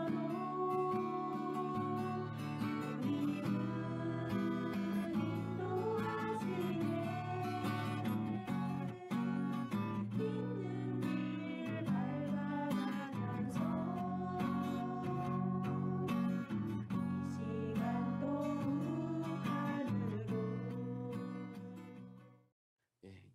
이 시간도 북한으로. 이 시간도 북한으로라고 하는, 지금 북한의 교회가 세워지면 이 노래가 북한의 그 교회 성경의 찬송가로 지금 수록되기로 지금 준비되고 있습니다. 보면 너무 세다 이렇게 들리실지도 모르겠어요. 근데 삶과 죽음의 사이에 있는 사람들에게는 세지 않으면 은혜가 되지 않아요. 더군다나 이것은 이 노래를 지으신 분들은 북한으로 훈련받고 나가시면서 지으신 분 거거든요. 그리고 그곳에서 북한에 더 이상 나가면 안 되는 분이 한 분이 남아 있었다가 우리에게 가르쳐줘서 이 노래를 알아요. 그런데 작사가 누군지 작곡이 누군지는 모릅니다. 왜냐하면 그 지으신 분들이 다 북송돼서 순교를 당하셨고 또 그 우리에게 알려주신 분마저도 그 주강호 우리 선생님이라고 그 2001년도에 북송이 돼서 결국은 순교를 당하셨기 때문에 우리는 그것을 알 수가 없습니다. 뒤로 하나 좀 가주시면은 우리 처음에 함께했던 그 친구들이에요. 순교할 때 나이가 다 20살 때입니다. 20대. 그 창걸이라고 하는 친구가 26, 그리고 그 명일이라는 친구가 28. 저희가 함께 훈련을 받았는데 함께 훈련을 받으면서 제일 우리 그 안에서 제일 그 변화가 많았던, 제일 뜨거웠던 그런 사람들이었어요. 그래서 마음속으로 저는 좀 차거든요. 저는 저 북한에서 어쨌든 좀 기계학을 전공을 하다 보니까 이 계산에 맞지 않으면 움직이지 않아요. 이 기계가 그렇잖아요. 그래서 우리 최강 목사님 스타일하고 제일 안 맞는 스타일이었어요. 최강 목사님은 그 과정이 없이 결과로 나가시는 분이에요. 근데 결과는 작동을 해요. 내가 보는 신기한 거예요, 이게. 나는 그게 모든 것이 다 맞아야 돼요. 계산이 돼야 돼요. 그래서 우리 선교사님한테 물어보면 이 사람아, 우리 하나님이 뭐 이렇게 시작이 되면 저는 말이 더 안 되는 거죠. 그래서 그런 그 과정 속에서 이 친구들은 그 어쨌든 정말 뜨거웠던. 그래서 제가 우리 최강 선생님한테 성경에 대해서 자꾸 이렇게 물어보면은 백독하기 전에 묻지 마라 막 이렇게 하셔가지고 그래도 알고 싶어서 이 친구한테 물어봐요. 진창골이라는 친구. 근데 이 친구는 뜨거운데 어딘가 이야기를 해야 되는데 말을 못하고 참고 있다가 잘 됐다고 앉혀놓고 한 두세 시간을 퍼붓는 거예요. 내가 물어본 질문하고 상관없어요. 그냥 막 돌아가요. 예? 그러면 한 두세 시간 듣다 보면 머리가 막 터지는 것 같아서 알았다 하고 돌아가다가 내가 이제 뭘 물어봤지? 그 정도예요. 그리고 이쪽 친구는 생긴 건 좀 무섭게 생겨도 정말 사랑이 많은 친구였어요. 아침에 일어나면 좀 아픔이 있습니다. 한돌된 딸을 두고 왔어요. 먹을 게 없으니까 와서 쌀을 가지고 거기 시골 교회에서 주는 쌀을 가지고 넘어갔는데 체포된 거예요. 그러니까 중국 가서 먹을 걸 가져왔다고 해서 거기서 체포되면 또 끌려가야 되니까 감옥 가야 되니까 거기서 탈출을 해서 온 거죠. 그러니까 그 가족에 대한 그 애절함이 있으니까 새벽마다 일어나서 기도하면 그냥 엉엉 소리 내서 울고 막 그랬어요. 그리고 일찍 일어나서 옷을 벗어놓은 거 가져다 빨아주고 그래서 내가 볼 때도 야 하나님이 저 사람들을 어떻게 쓰실까? 내가 스스로 기대를 했어요. 나는 스스로 내 이렇게 믿음이 안 자라는 것 같고 나는 이렇게 많이 바뀐 것 같은데 이분들에 비하면 너무 안 되는 것 같아서 하나님이 어떻게 쓰실까 기대를 했었거든요. 근데 가서 파송이 돼서 아직도 일이 시작하기 전에 이 사람들은 납치된 거예요. 납치돼서 북송이 되는데 결국은 순교를 당한 거죠. 그 훗날에 제가 그것 때문에 고민을 많이 했어요. 하나님 좀 이 사람들 두시면 얼마나 큰 일을 하겠습니까? 정말 많은 사람들을 제자들을 얼마나 많이 만들어내겠습니까? 그런데 훗날에 하나님이 나한테 주셨던 그 마음이 뭐냐면 진짜 저 북한 선교에는 순수한 이런 사람들이 필요하다라는 것 같아요. 진짜 사람이야. 하나님은 돌둘러도 아브라함의 자손을 만드시는 분이시지 않습니까? 우리는 너무 양에 많고 적고 그것을 따지는데 하나님이 원하시는 것은 진짜 북한을 바꿀 수 있는 이 한 사람 한 사람 그런 분들을 원하셨던 것 같아요. 그리고 이 사람들은 자기의 목숨으로 진짜 하나님을 예배했던 사람이에요. 왜냐하면 저도 훗날에 북송됐던 적이 있어요. 그런데 북송돼서 마음속에 갈등이 와요. 이 사람들이 나에게 만약에 너 교회 다녔어? 라고 하면 나는 어떻게 말해야 될까? 다녔어요? 라고 하면 나는 죽어야 됩니다. 그런데 안 다녔어야 되네 하면 나는 양심의 가책이 있어요. 그래서 끌려갔다가 돌아오면서 내가 늘 다행으로 생각한 게 보이 여원이 나한테 물어보지 않았어. 그런데 내가 아직까지 때가 안 돼서 하나님이 그렇게 하신 것 같아요. 근데 이 친구들은 체포돼서 끌려가는데 그 탈북민들이 많은 데다가 써놨어요. 탈북민들이 예수 그리스도를 믿으라. 복음 통일 만세. 이름까지 새겨놨어요. 이것은 자기는 가서 순교하겠다는 소리나 같아요. 무모하다고 볼 수는 있겠죠. 제가 이렇게 한 번씩 간증하면 왜 그렇게 청년들을 데려다가 그렇게 해서 죽였습니까? 이런 분들이 있어요. 진짜 주님을 모르는 사람들이에요. 진짜 북한을 모르는 사람들이에요. 북한을 바꾼다면 우리도 뭐 좋고 너희도 좋고 절대로 안 됩니다. 북한 교회사를 연구해 보면 순교의 피가 멈춰진 적이 한 번도 없었어요. 처음에 그렇게 많던 교회가 자기의 정체성을 지키기 위해서 얼마나 많은 사람들이 죽었겠습니까? 얼마나 많은 사람들이 정치범죄에 끌려갔겠어요. 그리고 북한은 자기 수령을 내서 목숨 바치는 사람들 앞에 우리는 최고의 가치고 최고의 진리라고 생각하는 사람들이 그 목숨 내대지 않고 사역을 하겠다? 그것 자체가 아닌 거죠, 사실은. 한 장 넘겨주시고 그 후에 이렇게 많은 분들, 어떤 분들은 이름조차도 없습니다. 사진도 남기지 못했습니다. 그렇게 북한으로 끌려가서 순교를 당했어요. 여기에 20대 청년 이 친구가 김누가라고 저희 통독반에 있었거든요. 21살에 결국은 순교를 당했죠. 근데 이 친구는 아주 차분한 친구예요. 과격적이지도 않고. 그때 보이부 요원이 볼 때도 안쓰럽고 젊었잖아요. 그 보이부 요원도 보니까 이 사람이 그 말해 보니까 똑똑하고 그리고 그 아주 아깝고 그러니까 살리려고 그랬어요. "너 그냥 교회 가니까 밥도 이렇게 중국 가니까 밥 먹여 주는 사람도 없고 해서 교회 가니까 밥 준다 해서 따라갔다 잡혔다. 이렇게 말하면 내가 최소한 1년 안에 네가 감옥 몇 년 받고 가도 1년 안에 노력해서 살려 줄게."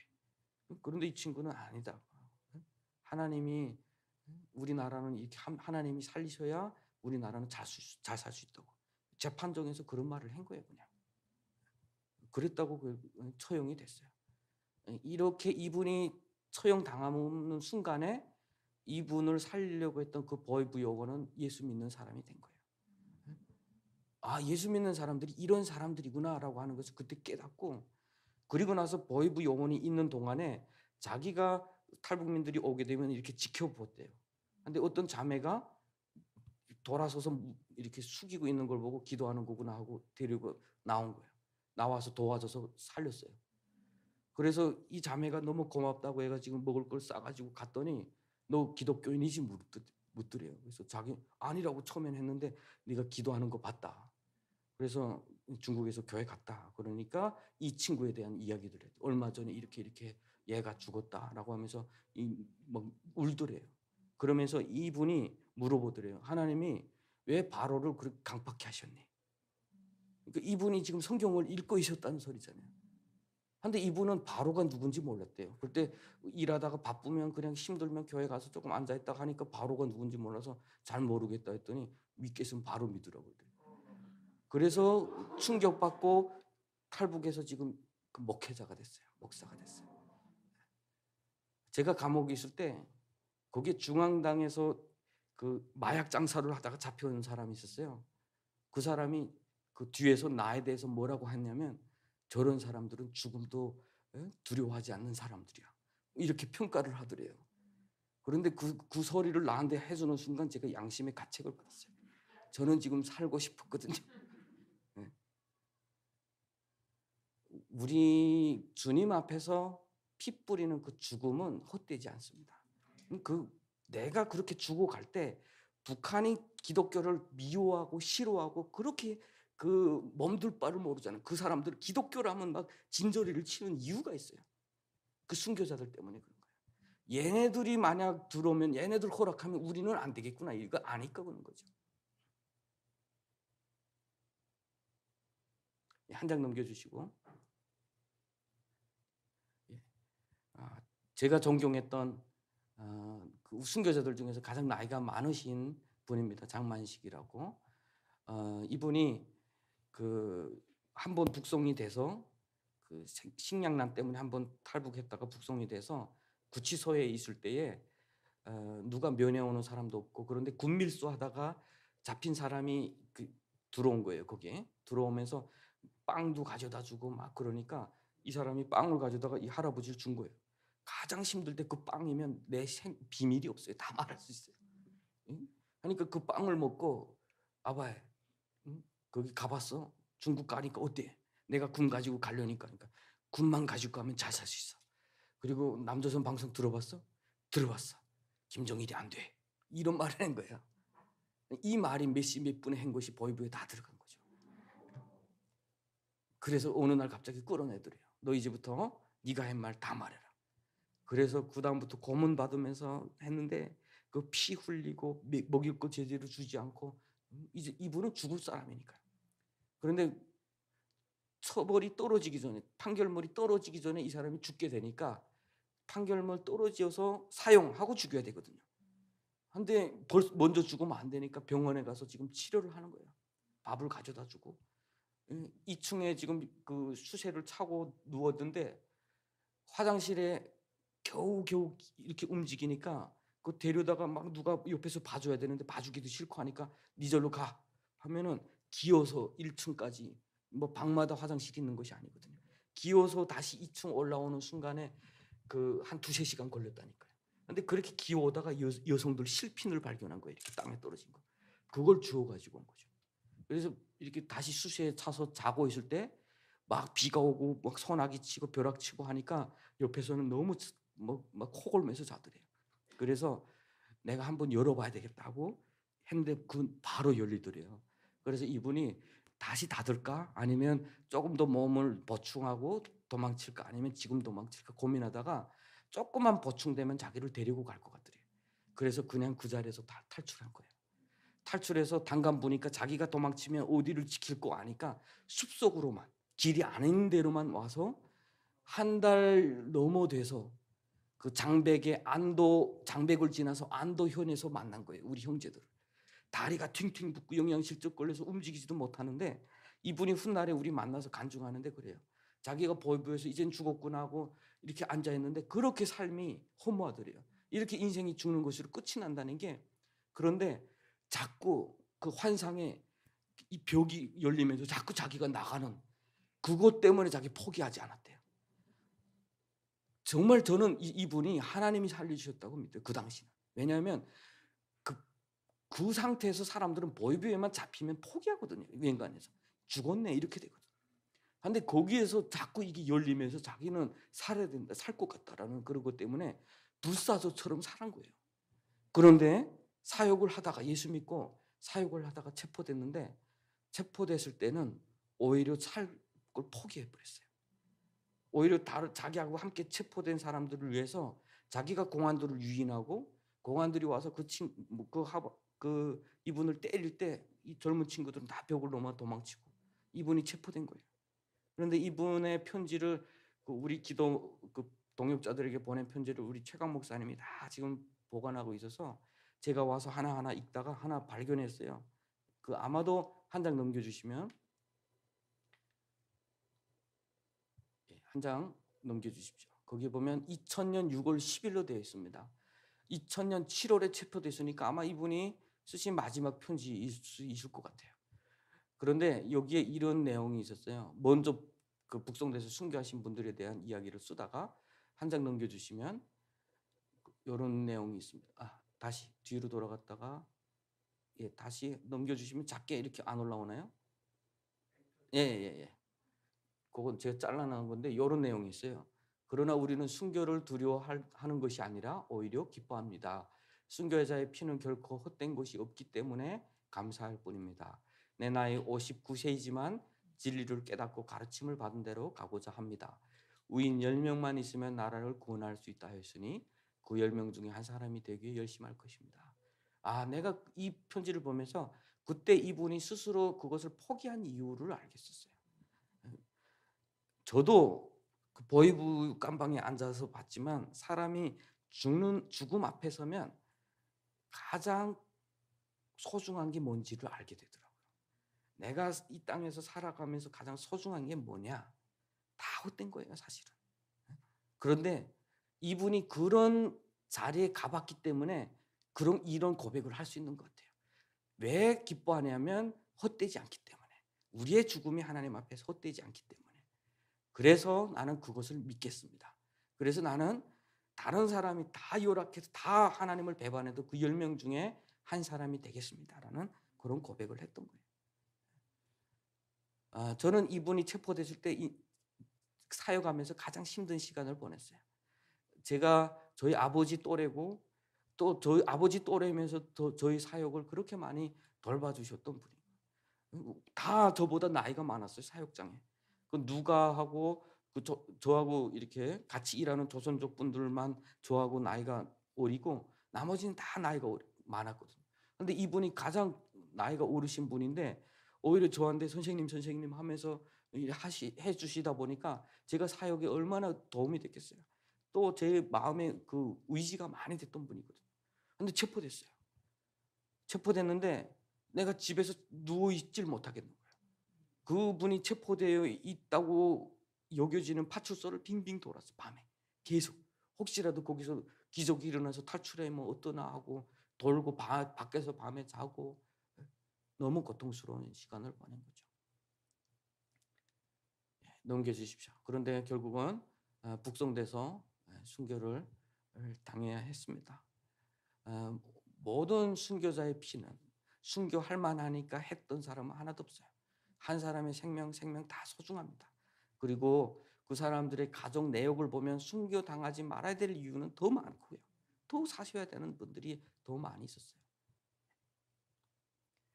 그 후에 2001년 5월 달에 우리 최강 목사님이 하시던 그 사역이 모두 다 체포되고 다 북송되고 최강 목사님 다시 추방되시고 이런 힘든 시간을 보낼 때 저도 간발의 차이로 그 위험을 모면하고 한동안 그 심양에 가서 숨어 있었습니다. 숨어 있으면서 생각을 정리를 했어요. 아, 이렇게는 안 되겠다. 이제는 한국에 보내는 일에 올인을 해야 되겠다. 중국은 이제는 위험하다라고 해서 그때부터 시작해서 탈북민들을 보내는 일, 2001년 3월에 첫 피를 보내기 시작하면서 일을 했지만 그때는 그 마음이 더 굳어져서 일을 한 거죠. 그러다가 2001년 7월에 내가 나도 가야 되겠다라고 생각해서 길을 떠났습니다. 길을 떠났는데 하나님 앞에 내가 북한을 위해서 순교하겠습니다라는 고백을 했었고 또 함께 친구들하고 순교하자고 이야기했던 친구들 중에 많은 분들이 정말 순교를 당하셨고 그런데 나는 대한민국으로 가야 된다라고 하는 그 갈등 때문에 약간 흔들렸어요. 그래서 미리 출발했으면 3월 달에 출발했으면 한국에 도착했을 수도 있는데 계속 미루다가 하나님 앞에 7월에 내가 가겠습니다라고 고백을 했어요. 왜 7월이냐면 그때 당시 제가 사역을 잠시 내려놓고 연변에 왔다가 한 여인을 만나서 사랑하게 되고 가정을 이루게 된 거예요. 도망쳐 다녀도 여러분 여전히 사랑은 할 수가 있습니다. 예, 사랑을 해서 임신을 하게 됐죠.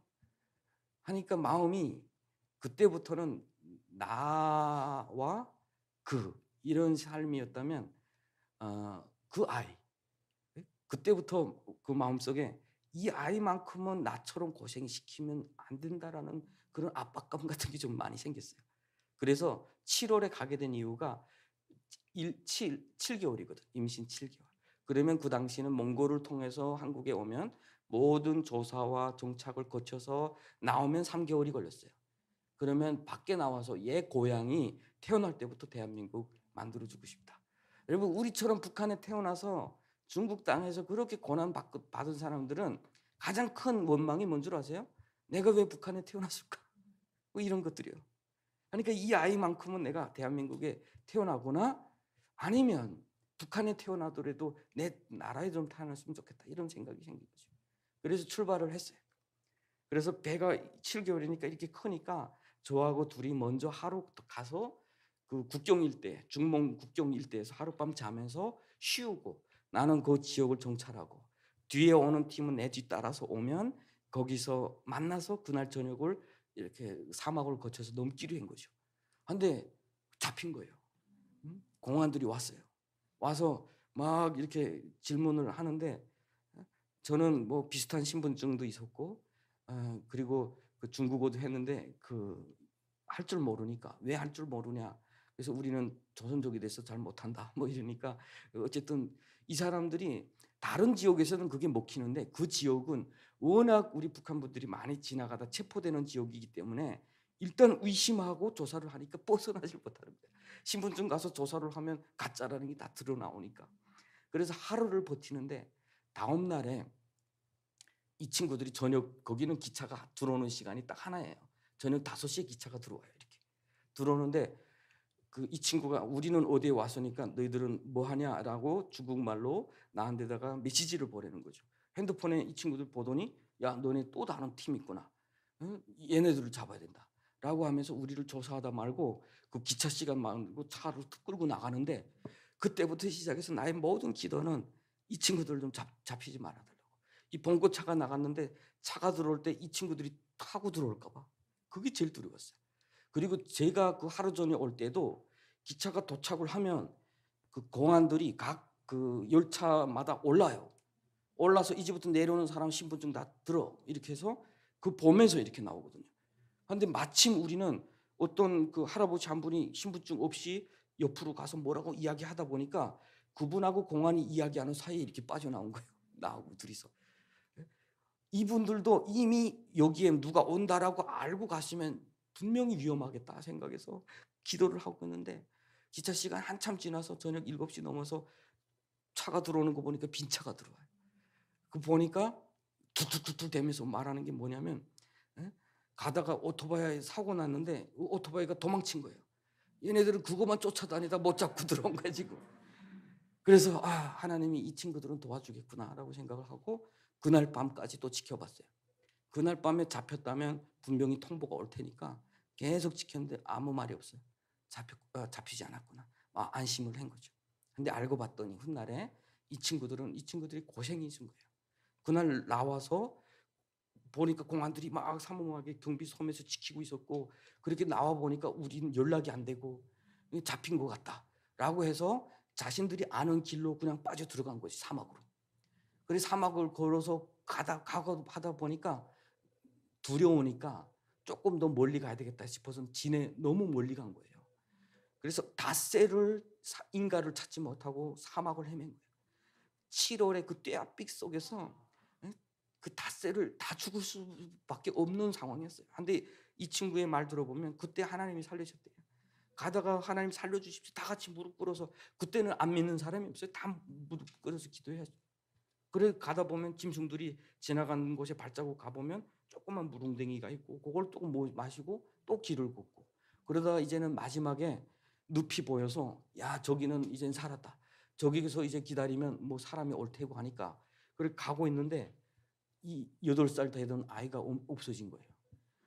그때 2살 된 아이가 있었는데 2살 된 아이는 등에 업혀서 그나마 그래도 괜찮았는데 이 8살은 큰 어른들하고 같이 닷새를 사막에서 살다 보니까 이 기진한 거죠. 그 대우에서 떨어진 거야. 그냥 어디 가서 쓰러진 거죠. 그래서 이 친구가 하나님 앞에 내가 10걸음만 돌아가 보겠습니다. 10걸음 가서 없으면 내가 책임 못 지겠습니다 하고 10걸음 갔대요. 뒤로 돌아가서 바위 위에 올라서 봤더니 바위 밑에 얘가 그 떼약빛 속에서는 그늘에만 조금 들어가면 시원해요. 그 수분이 없기 때문에 거기에 머리를 박고 헛소리를 하고 있더래. 집에 왔다고. 그래서 막 깨워서 집이 아니라고 끌고 가는데 이제는 뭐 호수에서 한 20m 밖에서 벌썩 주저앉아서 이제 못 가겠다고. 그래서 앉혀놓고 이 친구가 와서 물을 마시고 옷에다가 물을 적셔서 얘한테 가려고 돌이켜봤는데 사람들 보면서 뒤로 이렇게 벌렁 넘어지더래요. 그래서 가서 봤더니 눈에 눈물이 고이는데 벌써 파리가 이렇게 덤벼들더래요. 죽은 거예요 거기서 이렇게. 그래서 사람 불러다가 다 끌어다가 얘를 물속에다 넣고 그렇게 기도를 했다고 하더라고요. 그래도 죽었어요. 그게 그렇게 나온 영화가 크러싱이라는 영화입니다. 이름이 철민이라고. 그렇게 한 생명이 또 사막에서 그렇게 목숨을 잃은 거죠. 이렇게 사막에서 죽은 사람들도 많습니다. 또 메콩강을 건너다가 메콩강이 배에서 뒤집혀서 배에 탔던 뭐 사람들 다 죽은 분들도 많고. 한 장 넘겨주시고요. 저는 그렇게 북송이 돼서 신우주를 거쳐서 단동을 거쳐서 신우주로 나갔습니다. 북한에 나갔더니 5년이라는 시간 동안 사람은 나쁜 데보다 좋은 데 적응을 빨리 해요. 5년 살다 보니까 더군다나 예수를 믿다 보니까 이제는 옳은 것과 아닌 것을 알다 보니까 더 힘든 거예요. 그 상황이 더욱더 힘들고 북한 보위부에 끌려가서 그 방마다 사람들이 그 짐승 취급받는 거, 그런 것을 보니까 더욱더 힘들고, 그러다 보니까 거기에 내가 생존하기 위한 방법이 하나 있어요. 유태인들의 어떤 살았던 경험을 보니까 나는 인간이다라는 생각을 하면서 시험을 깎은 사람이 살았다고 하더라고요. 근데 나는 좀 다르게 봤어요. 왜냐하면 거기서 나는 인간의 존엄을 가지고 살려면 못 살아요. 왜냐하면 그 사람들이 나를 인간으로 취급 안 하니까. 취급 안 하니까 나는 인간이라면 더 힘들어요. 살기가 싫어져요. 그다음부터 포기하고 싶어요.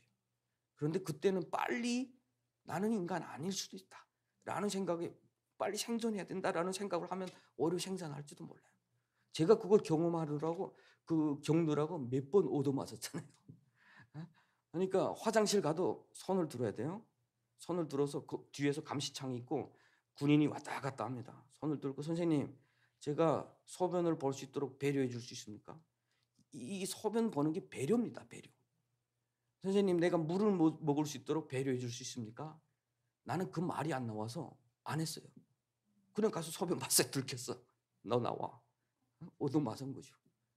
맞고 억울해가지고 이랬다고 해가지고 그 소리 듣고 '이놈이 도대체 어떤 놈이야?' 해 가지고 손을 내놔. 손을 내놓은 다음에 꼬집고 뒤집고 막 어? 그러면서 깨달았어. '야 여기서 살려면' 그러면서 '너 어디서 왔어? 내가 지켜볼 테니까 너 심사 도중에 똑바로 말하라.' 그래서 '내가 위험하구나. 내가 인간처럼 살려고 하다가 죽겠구나.' 음? 그런 과정을 거쳤는데 정말 살 수 없는 상황에서 하나님께서 그곳을 빨리 지나가게 하셔서 그때 그 상황이 저는 그 혐의 기독교 뭐 중국에서 나갈 때 기독교 훈련 받은 사람, 한국 가려던 사람 이렇게 딱 온 사람들만 또 너무 많으니까 그렇게 없는 사람들을 빨리 내보내려고 했던 거예요. 그러니까 저도 하루에 뭐 한 3시간만 조사를 하고 그냥 들어가 했더니 그게 끝이 났어요. 그리고 날 내보내 줬어요.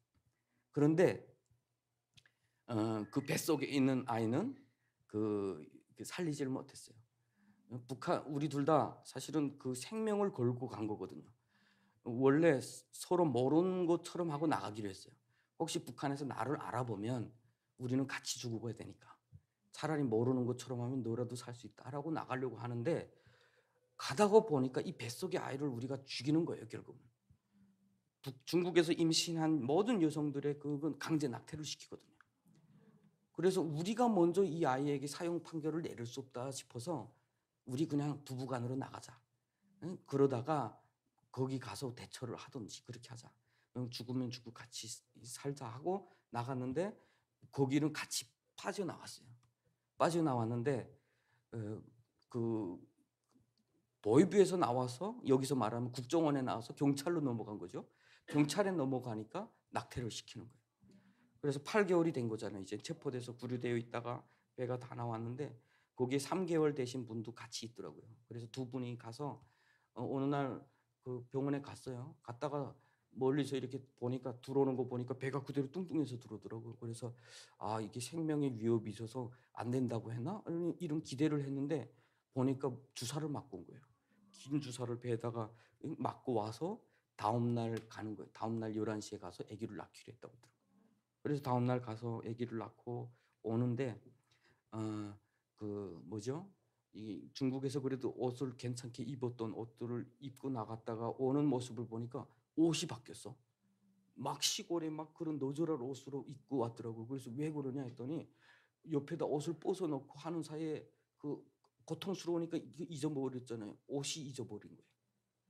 아 참 그걸 보니까 더군다나 화가 치밀고 비가 그때 소낙비가 쏟아졌는데 그 두 여인은 비를 홀딱 맞으며 오고 경찰이 우산을 가지고 오고 참 그래서 또 엄청나게 그런 고생을 많이 했어요. 저도 그렇고 그러다가 거기서 일단은 풀려났습니다. 풀려나는데 이 사람들이 "너희들 같이 내보내면 또 같이 도망친다." 해 가지고 따로 떨어져서 그 자매 한 달 먼저 보내고 나를 뒤에 한 달 후에 보내고 해서 더 헤어지게 한 거죠. 그래서 훗날에 뭐 중국에 와 봤더니 마침 그래도 강제적으로 인신매매 될 뻔하다가 결국은 그래도 왔더라고요. 와서 같이 또 있었는데 체포될 때 중국 공안에 두 번째 체포될 때 또 체포됐어요. 예. 자 한 장 넘겨 주십시오. 2002년 3월 16일 사건이라고 여러분들도 아마도 뉴스에서 기억이 날지도 모르겠어요. 25명의 우리 탈북민들이 그 베이징에 있는 스페인 대사관에 막 강제적으로 진입한 사건인데 그 사건의 첫 번째 사건이에요. 그러다 보니까 전 세계에서 매스컴이 다 탔어요. 그러니까 중국 당국에서 이런 자들을 엄격히 처벌하라는 지시가 떨어진 거죠. 그래서 타깃이 된 게 제일 처음에 타깃이 제가 된 거예요. 예. 그래서 그때 저하고 같이 체포됐는데 제일 미안했던 게 그 자매한테 저한테 제일 미안한 거죠. 저는 사명감 때문에 살고 또 죽는다 치더라도 제가 보위부에 있을 때 하나님 앞에 그런 기도를 했어요. 하나님 내가 진짜 나라와 민족을 위해서 죽겠습니다 고백을 했는데 이렇게 가족을 위해서 내 삶을 위해서 한국 가다가 체포돼서 죽는 게 진짜 순교 같지는 않은데 이것을 만약 지나가게 하신다면 이제는 나 자신을 위해서 안 살겠습니다. 이런 고백을 했습니다. 그래서 살아나와서 보니까 내가 또 여기서 일할 수밖에 없는 상황이 됐어요. 연변에서 수많은 선교사님이 체포되고 내가 또 우리 탈북민들 도울 수밖에 없는. 그래서 일을 시작을 할 때 제일 많이 반대인 것이 사실 그 자매였거든요. 예, 그런데 이야기를 했어요. "보이브에서 그렇게 죽어가는 사람들 보지 않았냐? 예, 그러면 같이 하자." 해서 했는데 체포되니까 딱 이제 끌려가서 구치소에 가니까 아무래도 그 연변공화국에서는 제가 영웅이라고 했어요. 그 사람들이. "민족을 위해서 일했다."라고 하는 것 때문에 저를 배려하라고 그랬을까요? 이렇게 그 여인도 데려왔더라고요. 이렇게 서로 이렇게 보라고. 근데 아무 말 못했어요. 눈으로만 끊임없이 내가 미안하다는 말을 했는 것 같아요. 예. '나 때문에 죽는구나.' 이렇게 생각을 하니까. 예. 나는 뭐 지금 어차피 뭐 재판 과정 거치고 끌려가서 죽어야 되고, 이 자매는 이렇게 바로 끌려가면 죽어야 되니까 그게 제일 힘들고 괴롭고, 그래서 나의 모든 기도 제목이 그 자매, 그리고 나를 취급하는 사람들이 할 말은 그거였어요. "저 자매를 일반 탈북민으로 해서 북송시켜라. 응? 그러면 좋겠다." 하니까 그 사람들이 나중에는 그렇게 물어봐요. "당신은 죽을지 살지도 모르고 저 자매는 갔다가 만약 살아도 다시 기다리겠냐 당신을." 그러더라고요. 그래서 "아니 나 때문에 너무 고생했고 죽는 것 때문에 그런다." 하니까 '아 그래도 남자구나.' 하면서 예 "도와줘 보겠다."라고 하더니, 알고 봤더니 훗날에 한 1 년을 이 사람들이 "혹시 나한테 여죄가 있을 수 있다."라고 하면서 데리고 있다가 일반 탈북민들은 몰래 북송시켰더라고요. 그래서 다시 살아 돌아와서 이렇게 2004 년에 한국에 온 것까지 알고 있어요. 그다음에 저도 거기서 마음의 정리를 했습니다. 왜냐하면 그때는 저는 죽을 사람이었거든요. 북송돼서 죽을 사람이었기 때문에. 한 장 넘겨 주십시오. 재판을 이렇게 받았습니다. 3.16 제가 한 건 아닌데 3.16 특대 뭐 이런 안건이다 해 가지고 제가 재판받는 사진이에요. 예. 저 끌려나가서 막 사진 이렇게 막 법관에 갈 때 수많은 사진들을 막 찍길래 '이 사람들이 내 사진 다 어떻게 했을까?' 하고 여기 와서 찾아봤더니 저기 한 장 있더라고요. 중국 뉴스에. 예. 그래서 한 장을 찾았습니다. 예. 그렇게 찾아서 북한에 보낸다 안 한다 뭐 이렇게 하다가 결국은 재판을 12년 판결을 받았습니다. 예, 넘겨 주십시오. 예, 이게 중국 감옥이에요. 이렇게 머리를 빡빡 깎아야 돼요.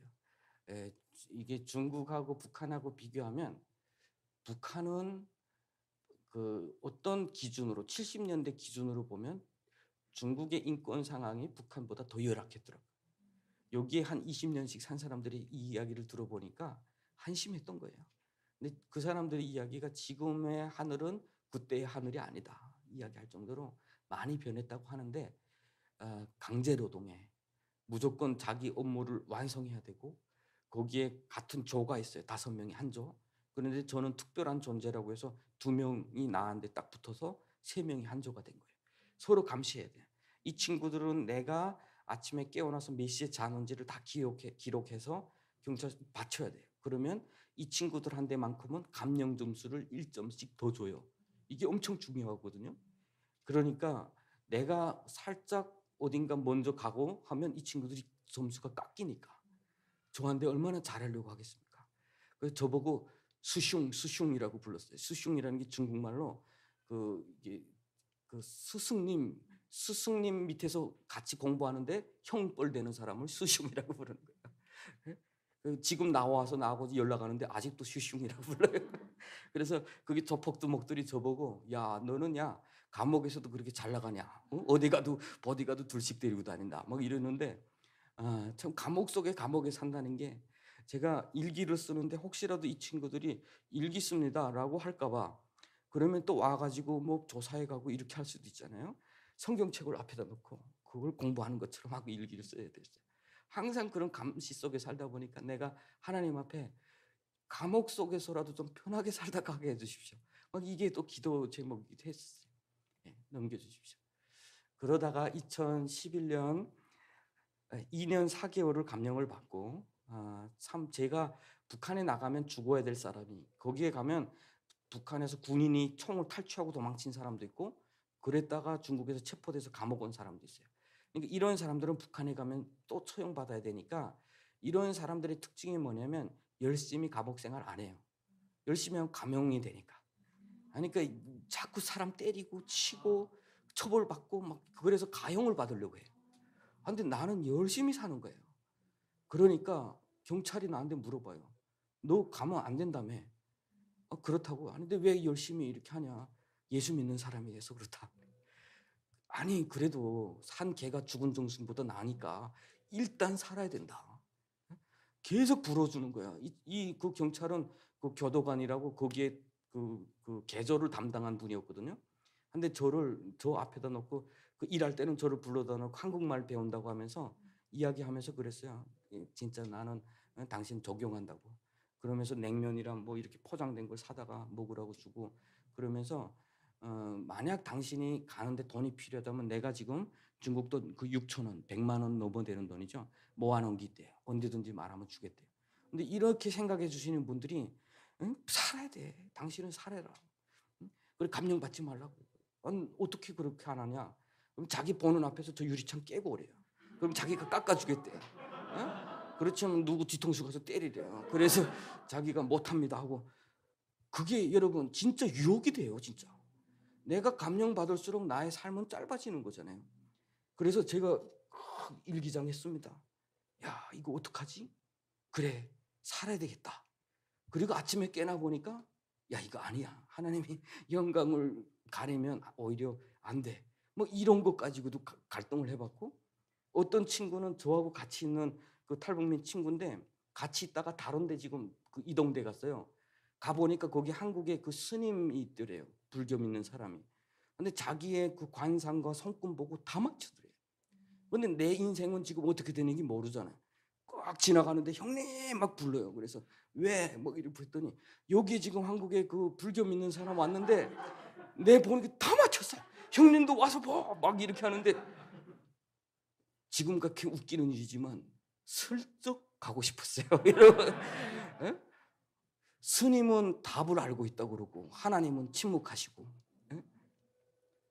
그렇지만 하나님 난 마지막까지 하나님 신뢰하겠습니다. 그 일기장에 그렇게 썼어요. 그리고 감명받고 하다 보니까 2년 4개월을 받았어요. 원래 2년 7개월을 받을 수가 있는데 7개월 받고 마지막에 나가는 날이 9월 달이에요. 그러면 2011년 9월 달.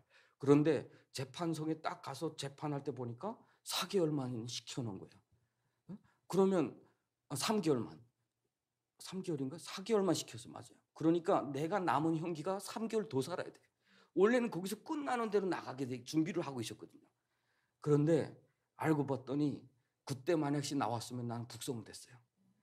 그냥 꼿꼿하게 북송될 뻔했어요. 그때는 저희 동생이 와서 일한다고 사람 다 찾아놨다고 나오면 된다고 알고 있었는데 사실은 그게 지금 사기를 당하고 있었던 거예요.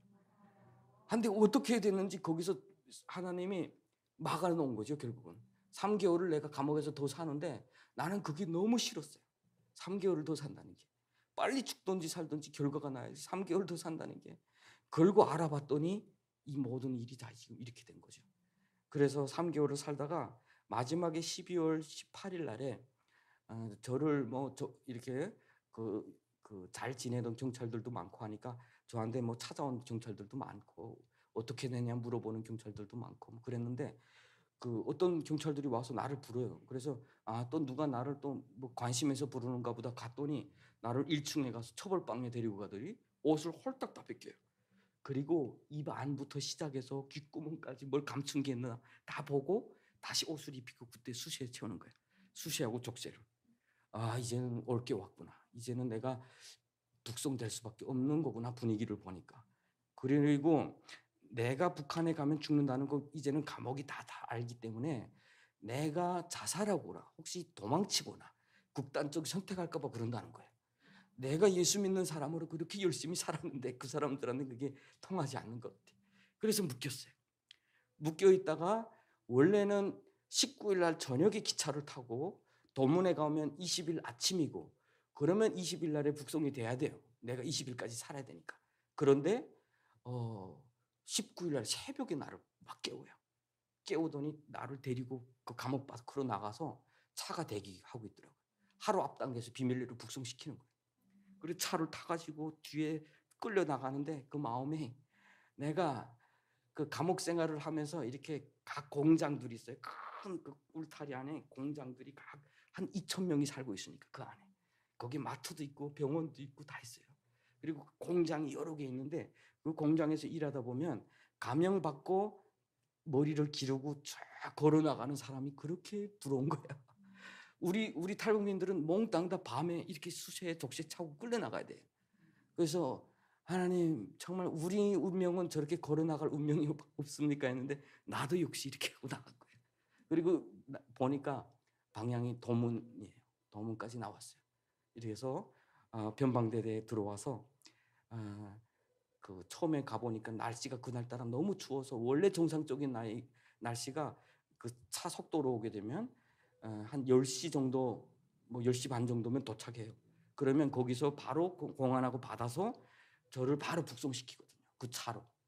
그런데 그날따라 11시 반 돼서 도착을 했어요. 날이 추우니까 처음에 출발했는데 계속 바깥에 이게 송해가 끼고 안에 막 그 얼음처럼 이렇게 뿌얘져요. 그러니까 옆에서 막 이렇게 걸레로 이렇게 닦아줘야만 되는 장춘이었으니까. 그렇게 추우니까 속도도 못 내고 그래서 좀 늦게 11시 반 정도에 도착을 하고 보니까 간부들이 없어요. 밥 먹으러 가는지 다 추우니까 조용한 거예요.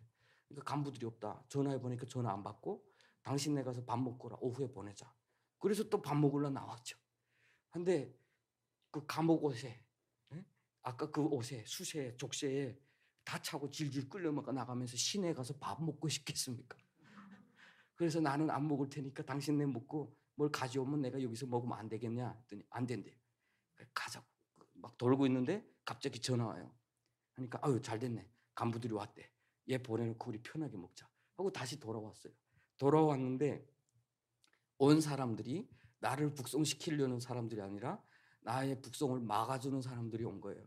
근데 이분이 그 사람들을 보낸 거예요. 받지 말라. 그래서 딱 와서 하는 소리가 이 사람이 북한 사람이라는 게 아직 확인되지 않았다. 우리가 받을 수 없다. 당신네가 줘서 다시 좀 알아봐 가지고 데려와라. 그러니까 황당한 거예요. 지금까지 다 다른 탈북민들 다 그랬는데 다 받아주다가 이제 와서 무슨 소리냐. 그러면서 감옥에다 다시 전화하고 성에다 전화하니까 성에서는 그 변방대에 무슨 문제가 있네? 무조건 얘 내보내주면 안 돼. 잘 지켜. 라고 하면서 싸움이 붙은 거예요. 그다음부터. 위에서. 그럴 때 우리가 다 아는 사건이 또 하나 터지게 돼요. 그게 뭐냐면 북한에서 김정일 장군께서 돌아가셨습니다. 선포한 날이 바로 이 날, 이 시간대였던 거예요. 그러니까 국경이 닫힌 거죠. 이제는 국경이 다 닫히고 더 이상 내 사건은 더 이상 떠드는 사건이 아니에요. 김정일보다 제가 아무래도 인기가 없으니까. 그리고 변방대는 북한에서 일어날 수 있는 또 만단의 사태를 대비한다고 갑자기 그 징소리가 울리면서 길다란 그 망원경 들고 총 들고 다 순찰 나가고 난리도 아니에요. 그러니까 나의 문제 가지고 감옥에서 어디다 해볼 데가 없어요. 그러니까 그날 저녁에 계속 그 사무실을 지키고 있는데 그 변방대에서는 당신네 여기 있으면 안 됩니다. 빨리 나가세요. 나가세요 하니까 안 나가고 그러다가 그러면 호텔을 잡아주고 우리가 지켜줄 테니까 당신네 나가세요. 해서 그날 밤에 호텔에 끌려갔어요. 이렇게 묶인 채로 밤새 호텔에 있다가 다음 날도 또 하루 종일 대기하고 있다가 결국은 그 북송은 더 이상 못 되니까 제가 처음 잡혀서 조사받은 그 구치소로 다시 끌려갔어요. 넘겨주세요. 그래서 끌려간 것이 바로 여기 영길 구리소. 거기서 조사를 다 받고 하니까 처음에는 경찰들한테 넘겨줬는데 출입국 관리처라고 해서 그 사람들한테 넘기고 감옥에선 가고. 근데 이분들이 조사하는 과정에 나보고 물어봐요. 너는 어디야? 라고 하는데 내가 답변할 거잖아요. 근데 내 말투에 북한 억양이 많은가 봐요. 말투 들어보니까 북조선 새끼 맞네. 너 당장 북조선 나가. 막 이렇게 욕하시던 분이 며칠 이렇게 내 서류랑 다 보고 나를 조사하러 와서 갑자기 태도가 바뀌었어요. 어떻게 바뀌었냐면 옆에 있는 사람 보고 나가라고 우리 둘이 조사하겠다고 하더니 그 다음부터 그래요. 이제부터 내가 하는 말대로 같이 조사를 받아라. 예, 알겠습니다. 그래서 너 언제 어떻게 된 거야? 그래서 이 작업을 만들어 갔어요. 나도 모를 때 북한에서 태어난 것 같은데 나를 모를 때 중국에 있었습니다. 이렇게. 예. 그러니까 허망한 거죠, 사실은. 근데 내가 이렇게 허망하게 하겠습니까? 하니까 내가 예? 하니까 그렇다더라. 예, 그렇게 만들어가는 거야 이렇게. 예? 그리고 북한에 살던 너희 부모들은 이미 다 한국 갔다. 응? 그래서 한국에서 이게 있다고 확인이 됐다. 그래 이렇게 만들었어요. 만들어서 조사를 다 받다가 2012년 3월 16일 날에 경찰들이 왔어요. 나를 이름 딱 부르니까 간수가 날 와서 나와 해서 그날따라 두통 때문에 누워 있다가 지금 무슨 일이냐 해서 봤더니 짐을 가지고 나오래. 어디 가느냐 하니까 너 조선까지 어디 가니? 그래서 아이고 나는 이제는 끝이 났구나 하고 짐을 가지고 나왔는데 보니까 경찰서로 가는 거예요. 경찰서에 탁 가서 앉아 보니까 제 동생이 그때는 한국 국적자였거든요. 그 옆에 앉아 있더라고요. 거기 제가 옆에 앉아서 조사를 받는데 당신은 이제부터 국적 불명자로서 우리의 그 보호를 받아야 되고 어디에 가도 이제부터는 우리의 보고를 해야 됩니다. 그리고 막 조사를 하다가 나가세요. 가세요 하는데 거기서 걸어 나왔어요. 이렇게 공항국에서 동생하고 한참 이렇게 걸어 나오는데 내가 지금 꿈인지 생진지 밖에 나와서 이런 자유로운 숨을 쉴 수 있다는 것이 너무 그때는 그런데 그 한국에 저희 가족들이 다 있다 보니까 제가 이렇게 공안에서 풀어줬다 하니까 영사관에서 그러면 사진 보내라 해서 사진을 보내줬더니 그 여권을 보내왔더라고요. 임시 여권. 그리고 뭐 여권 번호는 없어요. 0000이에요. 그리고 딱 파란색 똑같아요. 제 사진이 잡히고 이제는 이게 신분이 있는 사람이 됐죠. 그거 받는 순간 야 얼마나 기쁜지 몰라요. 그걸 가지고 그 공항국에 갔죠. 이제는 나는 한국 사람이에요. 나 이제 한국 가겠습니다. 이렇게 했더니 뺐더라고요. 안 돼. 이걸로 네가 대한민국 가면 네가 결국은 대한민국 국민임을 우리가 암묵적으로 인정하는 것이기 때문에 그렇게 할 수 없다. 그리고 가 있어라 해서 왔더니 자기네가 통행증을 다 만들어줬어요. 여행증명서를 다 만들어줘서 바로 오늘 4월 17일 날 공항에 나와. 해서 나갔더니 영사관에서 마련해준 그 제일 그 아시아나항공 뒷자리에 타고 비행기를 타고 그 인천공항에 도착을 하게 된 거죠. 근데 제가 예, 감사합니다. 하나님께 영광. 그때 제가 나와서 저를 도와준 그분을 이렇게 찾아갔어요. 변방에 그분을. 근데 밥을 먹으면서 그러는 거예요. 야, 너는 살놈이다. 내가 위에 있지만 모든 사람이 다 내 그 임무를 수행하는 사람은 아니다. 그 사람이 혹시 안건이 있거나 회의가 있거나 해서 다른 데 갔으면 내가 누구한테 신부를 시키는 사람이 없대요. 근데 그날에는 너를 위해서 다 준비되고 대기인 것처럼 다 그 자리에 있었대요. 그리고 마침 김정일이 죽어줬기 때문에 네가 그렇게 살았다는 거야. 그러면서 오히려 자기 노력보다는 네가 혹시 네 하나님이 너 살리려고 나 이 자리에 둔 거 아니야? 막 그렇게 이야기를 하는 거예요. 그래서 공항국에 갔더니 공항국 분하고 같이 식사를 하는데도 그분한테는 우리가 담배도 사다 주고 했는데 돈을 좀 쓰십시오 해도 안 받아요. 그러면서 뭐라고 하냐면 자기가 자료를 싹 보는 순간 얘는 북송시키면 안 되겠다라는 생각이 들더래요. 그 판결문에 나의 죄목이 다 들어 있으니까. 그래서 적극적으로 나서줬다고 그러더라고요. 그래서 모든 것이 다 어우러져 가지고 용길공항에 이렇게 왔는데 이 용길공항을 지키는 그 여러분 중국 가보신 분들은 알겠는데 군복 입고 서 있은 분들이 있어요. 그 군복으로 이렇게 여권 검사하고 그 분이 그 총책임자가 나를 체포할 때 총지휘했던 사람이 또. 그래서 내가 나간다니까 자기가 막 이렇게 발해준다고 이렇게 하다가 그 회의 있다고 하면서 아랫 사람들한테 말해놓고 갔더라고요. 그래서 공안이 나갈 때 이 사람이다 하니까 말 들었다고 하면서 너 고생했네. 그 가서 잘 살아라 이렇게 하면서 나를 이렇게 보내주는데 나와서 그 대기실에 앉아서 여러분 죽을 때는 괜찮아요. 이제는 죽었구나 기대도 안 하잖아요. 이제는 대기실에 있으니까 누가 다시 와서 나를 데려갈까 봐 얼마나 두려웠는지 몰라요. 혹시 비행기에 탔는데도 두려운 거야 지금 이렇게 다시 야 너 다시 무슨 문제가 있었네? 이 서류 보니까 네 무슨 문제가 있었네 할까 봐. 그러다 비행기가 쭉 출발할 때 제가 이렇게 사진 동생 핸드폰으로 찍었는데 그때의 제 마음속에 하나님이 그 강하게 그 메시지가 뭐였냐면 내가 한다라고 하는 거예요. 내가 한다.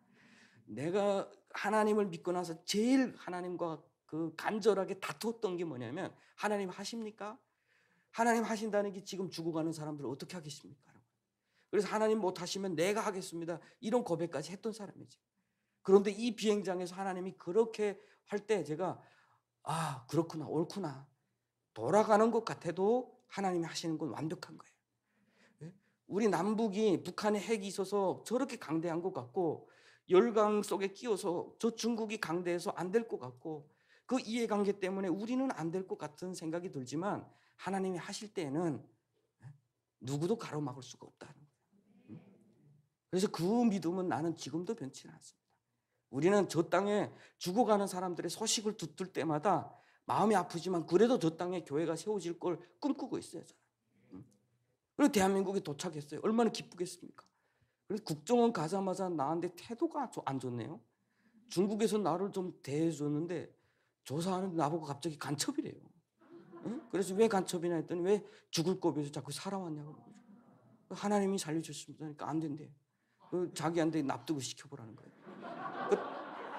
그 독감방에 자기가 그 걸더라고. 마지막에는 그래요. 자기도 이 사람이 간첩이 아니라는 것에 대해서 내가 조사했기 때문에 자기 상급에다가 말해야 된대. 근데 네 말인 것처럼 이 사람이 하나님이 살려주셨습니다. 자기 잘린다는 거지.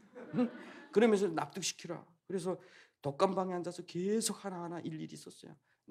그리고 나는 북한에 끌려갔을 때도 그렇고 감옥에 있을 때도 그렇고 이미 나를 아는 사람들이 대한민국에 많아요. 북한 보위부에서도 같이 있던 사람들 다 와 있어요 여기.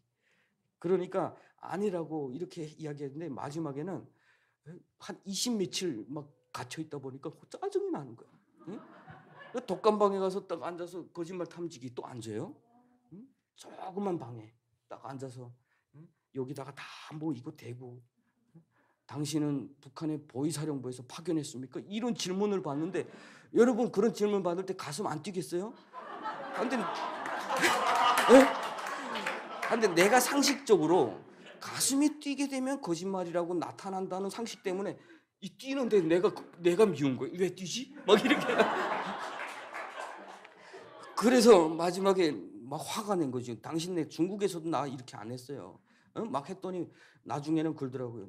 그래도 너무하다. 어떻게 중국에 우리 비교하냐? 막 이렇게 하면서 그러면서 내주면서 그래요. 내도 궁금하잖아요. 난 나가라 할 때. 나 근데 거짓말 탐지기 결과 어떻게 나왔어요? 잘 안 나왔어? 막 그래. 정확하게 답변도 안 했어요. 그렇게 해서 나왔어. 한 1년 동안 여권도 안 해줘서 어디든 못 갔어요, 사실은. 최강 목사님이 같이 미국 가자 해서 여권 발급했는데 국정에서 막아놨다고 그러더라고. 중국에서는 영웅이라는데 여기 와서는 간첩으로 그렇게 살았으니 그래서 내가 하늘나라를 더욱더 내 나라구나 이렇게 생각하면서 살게 되었습니다. 이렇게 마치게 될 텐데요. 우리는 스스로 좀 돌이켜보는 시간을 좀 많이 가졌으면 좋겠어요. 나는 어디에 갇혀 있을까? 갇힌 곳에서 내가 믿는 하나님도 그 갇혀 있는 하나님을 내가 믿고 있지는 않을지. 하나님은 자유로우신 분이시고 하나님은 남과 북의 하나님이신데 나는 늘 나만에 갇혀서 나 개인의 이기주의를 최대한 실현하기 위해서 하나님을 믿고 있지 않는지라고 하는 것을 우리 좀 돌이켜봤으면 좋겠습니다. 그리고 저도 22살에 탈북해서 23살에 예수님을 믿고 뜨거운 청춘을 보냈던 사람으로서 여러분 앞에 꼰대가 아니라 같은 청년의 마음으로서 말할 수 있어요. 주님 앞에서 뜨겁게 좀 사십시다. 뜨겁게 사셔서 그 결과는 하나님이 책임져 주세요. 그곳에서 피 흘림도 있을 수 있고 그곳에서 무너짐도 있을 수 있는데 돌이켜보니까 그것도 하나님이 받으실 만한 예배였다라고 하는 것을 나는 나의 삶을 통해서 느끼게 되었습니다. 그래서 앞으로 북한을 위해서 계속해서 기도해 주시기를 바랍니다. 기도하겠습니다.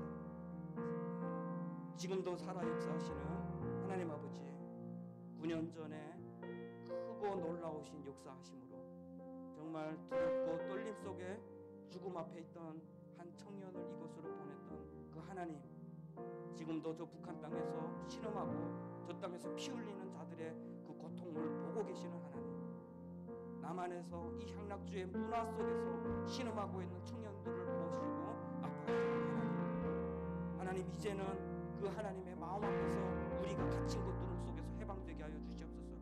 죽이기로 정한 자를 해방하사 그 이름을 예루살렘에서 시온에서 선포케 하시는 그 하나님의 역사가 이곳에 다시금 임재하게 하여 주시옵소서.